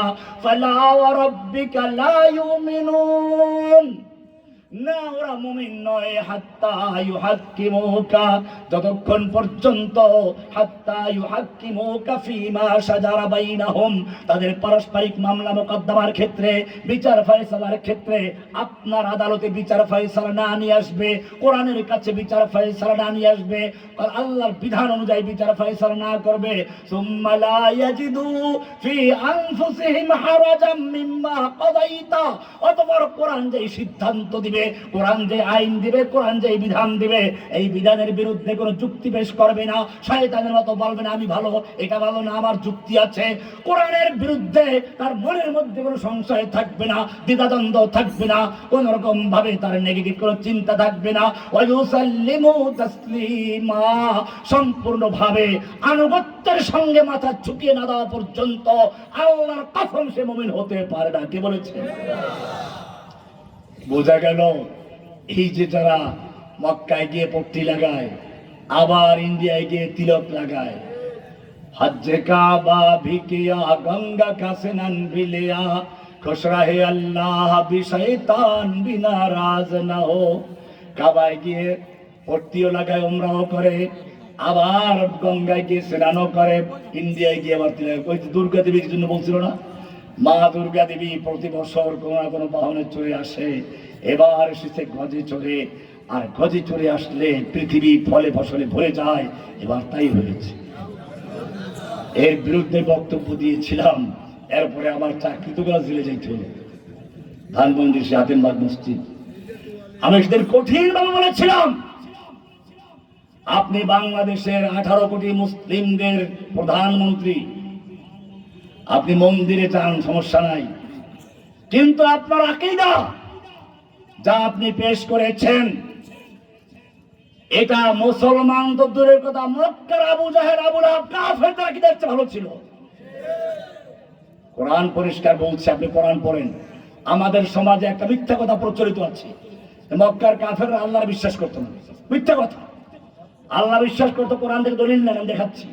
ওয়ালাইন সাআলতাহুম মান খালাকাহুম লায়াকুলুন্নাল্লাহ, হে নবী, আপনি যদি মক্কার আবু জাহেল, আবু লাহাবদেরকে, মক্কার কাফের মুশরিকদেরকে জিজ্ঞেস করেন মান খালাকাহুম, ওদেরকে সৃষ্টি করেছে, লায়াকুলুন্নাল্লাহ, তারা বলবে আল্লাহ সৃষ্টি করেছেন। ওয়ালাইন সাআলতাহুম, আরো যদি জিজ্ঞেস করেন মান নাযালা মিন মান খালাকাস সামাওয়াতি ওয়াল আরদা, কে সৃষ্টি করেছে আসমান এবং জমিন, ওয়া সাখারাশ শামসা ওয়াল কমার, চন্দ্র সূর্যকে নিয়ন্ত্রণ করেন, লায়াকুলুন্নাল্লাহ, তারা বলবে আল্লাহ করেন। আরো সামনে চলুন, কোরআন বলছে ওয়ালাইন সাআলতাহুম মান নাযালা মিনাস সামাই মাআন, যদি আপনি ওদেরকে জিজ্ঞেস করেন কে আসমান থেকে পানি বর্ষণ করে, ফাহিয়া বিহিল আরদা মিন বাদি মাউতিহা, অতঃপর সেই পানির মাধ্যমে মৃত্যু জমিনকে, শুকিয়ে চৌচির হয়ে যাওয়া জমিনকে আবার তাজা করে ফসল উৎপন্ন করেন কে, লায়াকুলুন্নাল্লাহ, তারা বলবে সব করেন কে? তাহলে মক্কার কাফেররা বিশ্বাস করত বৃষ্টির মাধ্যমে জমিনে উর্বরতা দিয়ে ফসল উৎপন্ন করার মালিক কে? আর সে মন্দিরে গিয়ে বলল দুর্গা দেবী আসতে ফসল বেশি। মনে রাখতে হবে, মক্কার কাফেরদের সঙ্গে আমাদের পার্থক্য কোন জায়গায় একটু বলে নিচ্ছি। লা ইলাহা ইল্লাল্লাহ তুমি পড়ো, জানো না কি অর্থের? লা ইলাহা ইল্লাল্লাহকে আল্লাহ বুঝে শুনে বলতে বলেছেন। কোরআন বলছে সূরা মুহাম্মদের আয়াত, ফা'লাম আন্নাহু লা ইলাহা ইল্লাল্লাহ, ফা'লাম জেনে বুঝে বলো, ফা'লাম জেনে বুঝে করো, আশহাদু আল্লা ইলাহা ইল্লাল্লাহ বলে সাক্ষ্য দাও। কিসের সাক্ষ্য দিবে? এই সাক্ষ্য না দিলে তোর আযান হবে না। আশহাদু আল্লা ইলাহা ইল্লাল্লাহ না বললে তোর আযান হবে না। আশহাদু আল্লা ইলাহা ইল্লাল্লাহ না বললে তোর ইকামত হবে না। আশহাদু আল্লা ইলাহা ইল্লাল্লাহ না বললে তোর জুমার খুতবা হবে না। আশহাদু আল্লা ইলাহা ইল্লাল্লাহ বলে সাক্ষ্য না দিলে তোর ঈমান হবে না। আশহাদু আল্লা ইলাহা ইল্লাল্লাহর সাক্ষ্য সম্পর্কে আল্লাহ প্রশ্ন করেছেন সূরা আনআমের 19 নম্বর আল্লাহ বলছেন, কুল আইয়ু শাইইন আকবারু শাহাদা, বলো তো সবচেয়ে বড় সাক্ষ্য কোনটি? কে প্রশ্ন করেছেন? সবচেয়ে বড় সাক্ষ্য কোনটি? আল্লাহ বলছেন লা ইলাহা ইল্লাল্লাহর সাক্ষ্য সবচেয়ে বড় সাক্ষ্য। এইবারে যে তোমাকে প্রশ্ন করি, বলো তো এমন কোন সাক্ষ্য আছে যেই সাক্ষ্য চিনি দেয় শেষ হয় না, ফেরেশতা দেয় শেষ হয় না, মানুষ দেয় শেষ হয় না, পাহাড় পর্বত দিলে চলে না, যেই সাক্ষ্য স্বয়ং আল্লাহ দিয়েছেন। সূরা আলে ইমরান 3 নম্বর সূরার তিন নাম্বার 18 নম্বর আল্লাহ বলছেন শাহিদ আল্লাহ, আল্লাহ নিজে সাক্ষ্য দিয়েছেন। কে সাক্ষ্য দিয়েছেন? শাহিদ আল্লাহু আন্নাহু লা ইলাহা ইল্লাহু, আল্লাহ নিজে সাক্ষ্য দিয়েছেন লা ইলাহা ইল্লা হুয়া। লা ইলাহা মানে নেই, লা মানে নেই, ইলাহা মানে কোনো মাবুদ। মাবুদ মানে কি? মাবুদ মানে আইনদাতা, মাবুদ মানে বিধানদাতা, মাবুদ মানে শাসনকর্তা। লা ইলাহা, কোনো মাবুদ নাই, কোনো আইনদাতা নাই, কোনো বিধানদাতা নাই, ব্রিটিশ নাই, সংসদ নাই। লা ইলাহা, সব উৎখাত করো। লা ইলাহা, কোনো খাজা বাবা নাই। লা ইলাহা, কোনো গাজা বাবা নাই। লা ইলাহা, কোনো ল্যাংটা বাবা নাই। লা ইলাহা, কোনো সন্তানদাতা নাই। লা ইলাহা, কোনো রিজিকদাতা নাই। লা ইলাহা, কোনো ভাগ্যের পরিবর্তন করেনেওয়ালা নাই। লা ইলাহা, মুশকিল কুশা নাই। লা ইলাহা, হাজত রওয়া নাই। লা ইলাহা, সমাজে কোনো অধিপতি নাই, কোনো আইন চলবে না, সেজদা করা চলবে না। লা ইলাহা, কোনো মাজারওয়ালা নাই, কোনো বাজারওয়ালা নাই, দরগাওয়ালা নাই, দুর্গাওয়ালা নাই। সব কিছুকে লা ইলাহা বলে অন্তর থেকে পরিষ্কার করো, সমাজ থেকে পরিষ্কার করো, আদালত থেকে পরিষ্কার করো, সংসদ থেকে পরিষ্কার করো, ব্যাংকের থেকে উৎখাত করো। লা ইলাহা বলে প্রথমে পরিষ্কার করে নিতে হয়। যেরকম ভাবে পুরাতন বিল্ডিং রং করতে গেলে আগে মানুষ পুরাতন দেওয়ালটাকে ঘষে মেজে ধুয়ে মুছে আগের পুরাতন রং পরিষ্কার করে তারপরে নতুন রং করে, ঠিক তেমনি ভাবে লা ইলাহার মাধ্যমে অন্তর থেকে, সমাজ থেকে, রাষ্ট্র থেকে, আদালত থেকে যত গায়রুল্লাহ আছে সব উৎখাত করে দিয়ে শুধু একজনের জন্য খালি করে ইল্লাল্লাহ। কার জন্য? এজন্য লা ইলাহা মানে হলো নফি, না করে দেওয়া। ইল্লাল্লাহ মানে ইসবাত, হা করা। লা ইলাহার মানে হচ্ছে তাখলিয়া, খালি করা। ইল্লাল্লাহর মানে হলো তাহলিয়া, মানে নতুন রং করা। এইবার শোনো, লা ইলাহার মানে হচ্ছে কুফর করা, কুফর। লা ইলাহা মানে কুফর করা। কি করা? কুফর করাও ফরজ। লা ইলাহা মানে কুফর করতে হবে। কিসের কুফর? কুফর মানে অস্বীকার করা, কুফর মানে বর্জন করা, কুফর মানে ত্যাগ করা। আল্লাহ বলছেন ফামাইয়াকফুর বিত্তাগুত, যেই ব্যক্তি লা ইলাহা বলে কুফর করলো, কুফর বিত্তাগুত করলো। ফামাইয়াকফুর বিত্তাগুত, সূরা বাকারা 256 নম্বর আয়াত আল্লাহ বলছেন লা ইলাহা বলে ফামাইয়াকফুর বিত্তাগুত, সব তাগুতকে কুফর করলো, অস্বীকার করলো, বর্জন করলো। ওয়া ইউমিন বিল্লাহি, ইল্লাল্লাহ বলে শুধু আল্লাহকে গ্রহণ করলো। কাকে গ্রহণ করলো? আল্লাহ বলছেন ফাকাদ ইসতামসাকা বিল উরওয়াতিল উসকা, তুমি যদি একটা ডাল ধরে ঝুলতে চাও কয় হাতে ধরতে হবে? এক হাতে ধরলে চলবে? ছিটকে পড়ে যাবে। আল্লাহ বলছেন ফাকাদ ইসতামসাকা, যেই ব্যক্তি লা ইলাহা বলে কুফর বিত্তাগুত করলো, ইল্লাল্লাহ বলে আল্লাহকে ধারণ করলো, ফাকাদ ইসতামসাকা বিল উরওয়াতিল উসকা, এইবারে সে দুই হাতে শক্তভাবে ধারণ করেছে। কি ধারণ করেছে? দুর্বল কোন রশি ছিঁড়ে যাবার মতো, দুর্বল কোন ডাল আটশি। আল্লাহ বলেন ফাকাদ ইসতামসাকা বিল উরওয়াতিল উসকা, মজবুত হাতল ধরেছে, মজবুত রশি ধরেছে। লান ফিসামা লাহা, যা কখনো ছিঁড়ে যাবার নয়। যত বড় ঝড় তুফান আসুক, যত বড় প্লাবন আসুক, নরেন্দ্র মোদীর ঝড় তুফান, ইসকন লীগের ঝড় তুফান, ছাত্রলীগের ঝড় তুফান, যুবলীগের ঝড় তুফান, পুলিশ লীগের ঝড় তুফান, যত রকমের যত রকমের সাইলাব আসবে, তুফান আসবে, বিপদ আপদ আসবে, কোন সময় সে ছড়ে পড়বে না। আল্লাহর নবী একদিন সাহাবায়ে কেরামদের জিজ্ঞেস করলেন, তোমরা কি বলতে পারো জঙ্গলে একটা গাছ আছে, গাছ যেই গাছের সঙ্গে মুমিনদের অনেক মিল আছে, ওই গাছের শিকড় মাটিতে গাড়া, মজবুত, পানি বন্যা তাকে সহায়া দিতে পারে না, কাজ করতে পারে না। ডালগুলো অনেক মজবুত, বাতাসে ঝড়ো হাওয়ায় তার পাতাগুলো কখনো ছিঁড়ে পড়ে না। পড়লে একবারে পড়ে মূল সহ, না পড়লে ওই মাঝখান্ড ভাঙ্গে না, পাতাও ভাঙ্গে না। আল্লাহ নবী প্রশ্ন করেছেন, মুমিনদের কি সুন্দর উদাহরণ। কোরআন পড়বেন, আল্লাহ তাআলা মুমিনদের সূরা সফের 5 নম্বরে বলেছেন ইন্নাল্লাহা ইউহিব্বুল্লাযীনা ইউকাতিলুনা ফী সাবিলিহি সাফফান কাআন্নাহুম বুনিয়ানুম মারসুস। মুমিনদেরকে বলতে আল্লাহ ভালোবাসেন ওই সমস্ত মুমিনদেরকে যারা আল্লাহর রাস্তায় যুদ্ধ করে যেন সীসা গলানো প্রাচীর। কিসের প্রাচীর? ইটের প্রাচীর বলেননি। কারণ কি জানেন? কোরআন বুঝবেন ভালো করে। পড়বেন, বুঝে শুনে পড়বেন, মজা লাগবে। বুনিয়ান মারসুস, সীসা গলানো প্রাচীরের বৈশিষ্ট্য হচ্ছে ওই প্রাচীর পড়লে পুরোটা পড়বে, না পড়লে পুরো দাঁড়িয়ে থাকবে, অর্ধেক ভাঙবে অর্ধেক থাকবে, তা হতে। ইটের প্রাচীর অর্ধেক ভাঙবে অর্ধেক তা হতে পারে, কিন্তু যেটা একেবারে সীসা গলানো প্রাচীর, এটা কি অর্ধেক ভাঙবে? থাকলে পুরোটা দাঁড়িয়ে থাকবে, পড়লে পুরোটা।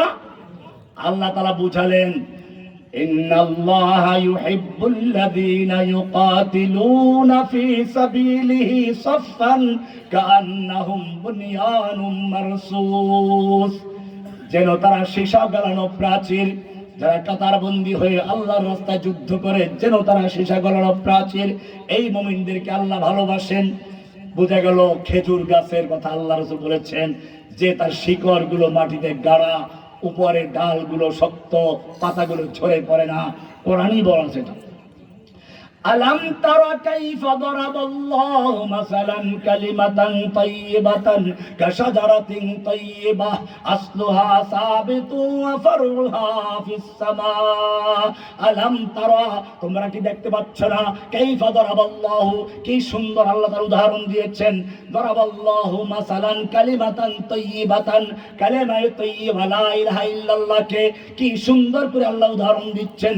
কাশাজারাতিন তাইয়্যিবা, একটা পবিত্র গাছের সঙ্গে, আসলুহা সাবিতুন ওয়া ফারউহা ফিস সামা, যেই গাছের শিকড়গুলো মজবুত, বরাবরে তাকে ভাসিয়ে আনতে পারে না, আর ওই ডালগুলো মজবুত, তার পাতাগুলো ঝরে না। আল্লাহ রাব্বুল আলামিন বলছেন মুমিন হচ্ছে সেই ব্যক্তি, বাতিলের যত ছায়া আসুক না কেন, যত ঝড়-তুফান আসুক না কেন, ফাকাদ ইসতামসাকা বিল উরওয়াতিল উসকা, সে আল্লাহর রশি ধারণ করেছে, আল্লাহকে ধরেছে, আল্লাহর আরশকে ধরেছে। লান ফিসাম লাহা, যত বড় বাতিলের ছায়া আসুক না কেন, তার কোনো জয় পরাজয় নেই, তার কোনো ধ্বংস নেই, তার সাহায্যকারী কে? যালিকা বিআন্নাল্লাহা মাওলাল্লাযীনা আমানু, তাদের কাছে মাওলা আছে। শয়তান ডান দিক থেকে আসুক, বাম দিক থেকে আসুক, সামনের থেকে আসুক, পিছন থেকে আসুক, যত দিক থেকে আসুক, নরেন্দ্র মোদী বলে বাংলাদেশের 3 দিক দিয়ে ঘেরাও করা, এটাই শয়তানের কথা। এটাই কি শয়তানের কথা? আমরা বলি তুমি 3 দিক দিয়ে বাংলাদেশ ঘেরাও করা, এই জন্য খুশি হওয়ার কারণ নেই। তুমি তো চতুর্দিকে শত্রু দিয়ে ঘেরাও করা। তোমার একদিকে পাকিস্তান, একদিকে আফগানিস্তান, একদিকে চায়না, একদিকে বাংলাদেশ, তুমি কোথায় পালাবে? শয়তান যেরকম বলেছিল 4 দিক থেকে ঘেরাও করে আছি, আল্লাহ বললেন কোনো চিন্তা নাই, উপর থেকে সাহায্য করবেন কে? ঠিক তেমনি ভাবে তুমি যদি মনে করো 3 দিক থেকে শয়তান, তুমি যদি মনে করো বাংলাদেশ 3 দিক থেকে ঘেরাও করা, সাহায্য করবেন কে? কোরআন পরিষ্কার বলছে যালিকা বিআন্নাল্লাহা মাওলাল্লাযীনা আমানু, আল্লাহ তাআলা মুমিনদের মাওলা, ওয়া আন্নাল কাফিরিনা মাওলা লাহুম, কাফেরদের যত বড় শক্তি থাকুক না কেন, ওদের মূর্তি থাকতে পারে, ভূত থাকতে পারে, শয়তান থাকতে পারে, মোদি থাকতে পারে, হাসিনা থাকতে পারে, আল্লাহ ওদের মাওলা নাই, ওদের কি নাই? মুমিনদের কি আছে? কিন্তু লা ইলাহা ইল্লাল্লাহ 2 হাতে ধরতে হবে। তোমার যে লা ইলাহা ক্লিয়ার না থাকে, এইখানে সে গন্ডগোলটা লাগে। ইমানের দাবি করে, তাগুতকে বর্জন করে না, তাগুতকে বাসায় রেখে আশ্রয় দেয়। ইমানের দাবি করে, তাগুতের সঙ্গে দোস্তি করে। ইমানের দাবি করে, তাগুতের সঙ্গে মিলেমিশে চলে, বন্ধুত্ব করে। আল্লাহ বলছেন না না, এটা হতে পারে না। লা ইলাহা বলে বর্জন না করো, কুফর না করো। এক হাত তোমার ছুটে গেছে। ওয়ামাই ইউশরিক বিল্লাহি ফাকান্নামা খাররা মিনাস সামা, যেই ব্যক্তি লা ইলাহা বলে তাগুতকে বর্জন করে নাই, বরং আল্লাহকেও মানে। আবার আদালতে ব্রিটিশের আইন মানে আল্লাহ কয়জন হয়ে গেছে? মসজিদের আল্লাহ একজন, আদালতের আল্লাহ ব্রিটিশ। মসজিদের আল্লাহ একজন, সংসদের আল্লাহ যারা আল্লাহর আইনকে বাতিল করে বিকল্প আইন তৈরি করে দেয়। এইরকম যারা সমাজের আল্লাহ একজন, রাষ্ট্রের আল্লাহ একজন, মসজিদের আল্লাহ একজন। ওয়াকাল আল্লাহু লা তাত্তাখিযু ইলাহাইন ইসনাইন ইন্নামা হুয়া ইলাহু ওয়াহিদ। আল্লাহ বলেন খবরদার খবরদার, লা তাত্তাখিযু ইলাহাইন ইসনাইন, খবরদার তোমরা 2 আল্লাহ বানাইও না। তোমাদের মসজিদে আল্লাহ একজন, আর সমাজের আল্লাহ একজন, মসজিদ আল্লাহ একজন, আদালতে আল্লাহ একজন, মসজিদ আল্লাহ একজন, সংসদে আল্লাহ একজন। লা তাত্তাখিযু ইলাহাইন ইসনাইন, লা ইলাহা বলে সবগুলো বাতিল করে এক আল্লাহ পরিমাণ লা ইলাহা। যদি তোমার লা ইলাহা ক্লিয়ার না হয়, আল্লাহ বলছেন মাই ইউশরিক বিল্লাহি, যেই ব্যক্তি আল্লাহর সঙ্গে শিরিক করলো, ফাকান্নামা খাররা মিনাস সামা, সে আসমান থেকে এক হাত ছুটে গেছে, ছিটকে গেছে। কি গেছে? এক কোরআনের আয়াত ভালো করে বুঝো। আল্লাহ বলছেন ফাকান্নামা খাররা মিনাস সামা, সে আসমান থেকে ছিটকে পড়ে গেছে। ছিটকে পড়ে গেলে কি হবে? এই মাছ যদি উপর থেকে পড়ে, পাখি ছাড়বে তারে? পাখি ছো মেরে নিয়ে যাবে। আল্লাহ বলছেন যে ব্যক্তি লা ইলাহা বলে কুফর তাগুত করে না, আল্লাহ বলি মানো, নামাজ পড়ো, যারা হজ করে জাকাত সব ঠিক আছে, কিন্তু লা ইলাহা বলে তাগুতকে বর্জন করে নাই, ফাকান্নামা খাররা মিনাস সামা, সে আসমান থেকে ছিটকে পড়ে গেছে। ছিটকে পড়ে গেলে কি হয়েছে? এখন পাখি ছো মেরে নিবে। মাছ যদি উপরে পড়তে থাকে, পাখিদের ছো মেরে নিয়ে যায়। ঠিক তেমনি ভাবে আল্লাহ বলছেন ফাকান্নামা খাররা মিনাস সামা ফাতাখতাফুহু আত-তাইর, এইরকম দুর্বল ঈমান ওনাদেরকে পাখি ছো মেরে নিয়ে যায়। পাখি ছো মেরে নিয়ে নরেন্দ্র মোদীর পাখি, ব্রিটিশের পাখি, এরকম ভাবে কাদিয়ানি পাখি, খ্রিস্টানের কাফেরদের পাখি, বিভিন্ন পাখি তার ঈমান থেকে সরিয়ে নিয়ে যায়। কাদিয়ানি বানায়, খ্রিস্টান বানায়, অমুক বানায়, তমুক বানায়। কারণ লা ইলাহা ইল্লাল্লাহ ক্লিয়ার, লা ইলাহা ইল্লাল্লাহ ক্লিয়ার থাকে, বিড়ালের মতো উত্তপ্ত বালুর উপরে, জ্বলন্ত অঙ্গের উপরে রেখে উপরে পাথর চাপা দিবে, তারপর আসবে লা ইলাহা ইল্লাল্লাহ।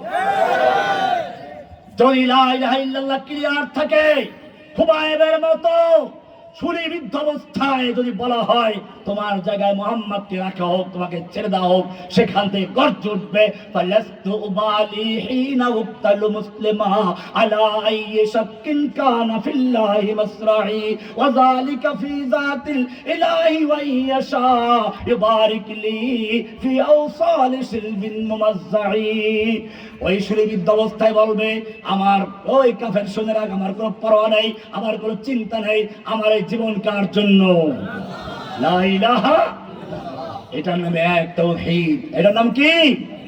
তাওহীদের দুই রকম, ভালো করে শুনে রেখো। কয় রকম? তাওহীদের কয় রকম? দুইটার একটা হলে চলবে। লা ইলাহা মানে কুফর বিত্তাগুত, বলো কি বললাম? একটা হচ্ছে কুফর বিত্তাগুত, আর একটা ইল্লাল্লাহ মানে ঈমান বিল্লাহ। এটা হলো তাওহীদের দুই রকম। ঠিকই, কুফর বিত্তাগুত, ঈমান বিল্লাহ। এটা হলো তাওহীদের কয় রকম? কুফর বিত্তাগুত, ঈমান বিল্লাহ। এরপরে আমার বই আছে, এই তাগুত কি জিনিস, তাগুতের বিধিগুলোর উপর বই আছে, গাড়িতে পাওয়া যাবে, পালে নিয়ে যাইয়েন। যাই হোক, বলছিলাম কুফর বিত্তাগুত, ঈমান বিল্লাহ কয়টা রকম হলো? তাওহীদের দুই রকম। এই দুইটা যদি তোমার থাকে, তোমার এক আছে, এক লোক শূন্য শূন্য লিখতে লিখতে ভরে ফেলে, কোনো মূল্য আছে? আগে একটা এক লিখলো এক, তারপরে এক শূন্য কত হয়ে গেছে, আর এক শূন্য কত হবে, আর এক শূন্য কত হবে। এখন যত শূন্য বাড়বে একের মূল্য, ঠিক তেমনি ভাবে তোমার তাওহীদ ক্লিয়ার আছে, এরপরে তুমি নামাজ, রোজা, হজ, যাকাত যা করো ওই সুন্দর মতো মূল্য বাড়বে। তাওহীদ নাই, তোমাকে কুত্তা এসে কি করে পেশাব করবে, ঠিক কিনা? ইন্ডিয়া ছো মারবে, তুমি তখন ইন্ডিয়ান হয়ে যাইবা। নাস্তিক রাশিয়া ছো মারবে, তুমি নাস্তিক হয়ে যাইবা। আবার কাদিয়ানি ছো মারবে, কাদিয়ানি হয়ে যাইবা। তাওহীদ কি আমানত सीनों में है हमारे, आशा नहीं मिटाना नाम नेशा।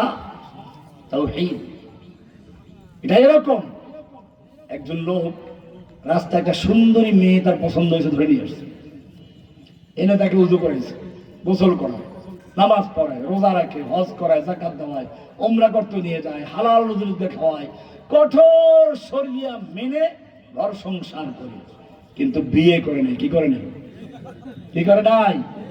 কোন মূল্য আছে? আগে কি করতে হবে, তারপরে তুমি হালাল রুজি খাওয়াও, যা করো করো, ঠিক কিনা? এটা হচ্ছে লা ইলাহা। আগে বিয়ে করো, বিয়ে যেমন বুঝে শুনে কবুল করতে হয়, ঠিক তেমনি ভাবে লা ইলাহা ইল্লাল্লাহর সাক্ষী বুঝে শুনে দিয়ে ইসলাম কবুল করতে হয়। লা ইলাহার সাক্ষী দিয়ে কি করতে হয়? বুঝে শুনে ইসলাম কবুল করতে হয়। ইসলাম যদি কবুল করে থাকো তাহলে তুমি মুসলিম, আর কবুল না করলে তুমি মুসলিম না। ওই যে বিয়ে করা ছাড়া কঠোর শরিয়া মেনে ঘর সংসার করছে, তোমার কোনো মূল্য নেই। সেই জন্য মনে রাখতে হবে, আল্লাহ সুবহানাহু ওয়া তাআলা যুগে যুগে এই লা ইলাহা ইল্লাল্লাহর উপরে যারা চলে তাদেরকে পরীক্ষা করেন। কি করেন? ইব্রাহিম আলাইহিস সালাম পরীক্ষা দিয়েছেন।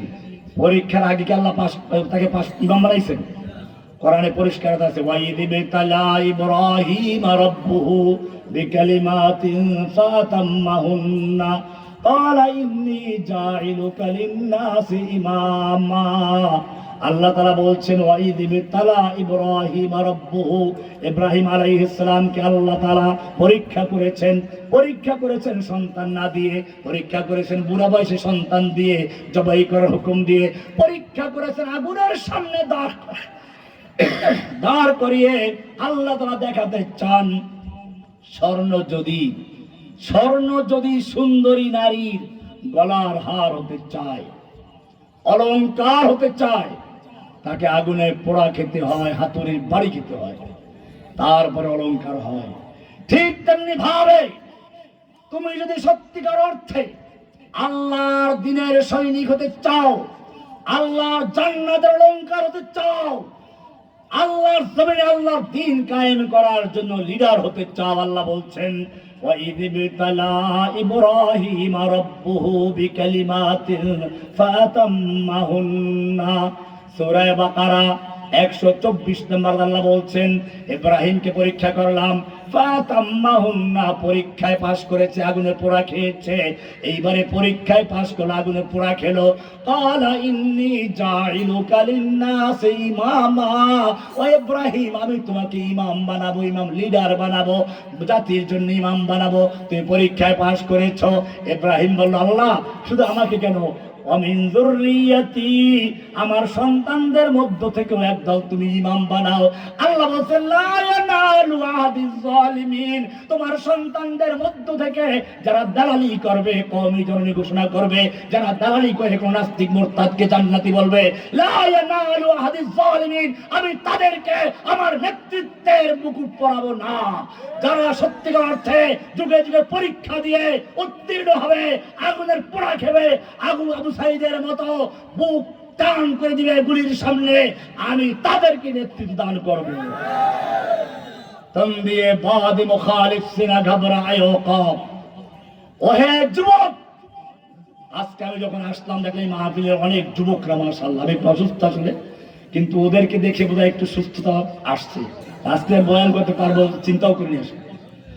তারপরে কিছু কথা হয়েছে, খেয়াল রাখতে হবে। প্রথম আলোচনা করেছি কোরআন একটা হুদান সংবিধান। কোরআন কি? এরপরে বলেছি এই কোরআনকে কিভাবে বাস্তবায়ন করতে হবে। এরপরে বলা হয়েছে এই কোরআন যদি কেউ রাষ্ট্রীয়ভাবে কায়েম করতে অনীহা প্রকাশ করে, তাহলে সে আর যাই হোক, সে একজন ভিআইপি মুনাফিক। এটা পরিষ্কার হয়ে গেছে। কোরআনের সৌন্দর্য তুলে ধরবেন, কেবল মানুষকে প্রথমে ভয় দেখাইবেন না। ইসলামী হুকুমত কায়েমে চোরের হাত কাটবে আর পাথর দিয়ে হত্যা করবে, এগুলো ঠিক আছে, বিধান আছে, কিন্তু এগুলোর জন্য অনেক শর্ত শরায়ত আছে। এগুলো কুফফাররা আমাদেরকে ভয় দেখায়, ইসলামের বিরুদ্ধে অপপ্রচার করে। কোরআনের সৌন্দর্যগুলো তুলে ধরুন, কোরআনের ন্যায় বিচার তুলে ধরুন, নিজেদের মধ্যে ঐক্য প্রতিষ্ঠা করুন। নিজেদের মধ্যে কোরআন বলেছে, ওয়াতাসিমু বিহাবলিল্লাহি জামিআ ওয়া লা তাফাররাকু, খবরদার তোমরা আল্লাহর রশিকে ঐক্যবদ্ধ হয়ে একসাথে ধরো। আল্লাহর রশিটা কি? আল্লাহটা রশি দিয়ে নাকি? আল্লাহর রশি কোরআন তাফসীরে আছে, হাবলুল্লাহিল মাতিন হুয়াল কোরআনুল আযীম। আল্লাহর রশি হচ্ছে আল কোরআনুল আযীম। এই কোরআনকে ঐক্যবদ্ধ ধারণ করো, তাহলে দেখবে বাতিল তোমাদের সামনে লিখতে পারবে। আজকে মাঝে মাঝে হুমকি দেয়, দেখে যে এখনো ঐক্য আছে কিনা, কিন্তু আমরা বলি দেই, দেখো নিজেদের মধ্যে ঐক্য না থাকলে তোমার মধ্যে ঐক্য আছে। আমির মুআবিয়া রাদিয়াল্লাহু তাআলা আনহু, আলীর সঙ্গে যুদ্ধ হচ্ছে, আলীর খলিফার সঙ্গে যুদ্ধ হচ্ছে। রোম সম্রাট চিন্তা করেই তো সুযোগ, ওদের মধ্যে যুদ্ধ চলছে, এক পক্ষের সাথে গিয়ে ওদের উপর আক্রমণ করল, পরে ওইটাকে ধরল। আমির মুআবিয়ার কাছে রোম সম্রাটের চিঠি আসলো, আমরা জানতে পেরেছি তোমার খলিফা তোমার বিরুদ্ধে যুদ্ধ করছে, তুমি যদি চাও তাহলে রোম সম্রাট তোমাকে সাহায্য করার জন্য পূর্ণ শক্তি নিয়ে দাঁড়িয়ে আছে। আমির মুআবিয়া উত্তর লিখলেন, ইয়া কালবার রোম, ও হে রোমের কুত্তা, আমার আমিরের সঙ্গে আমার যুদ্ধ হচ্ছে, এটা দেখে তোর কোনো আশাবাদী হওয়ার কারণ নেই। জেনে রাখবি,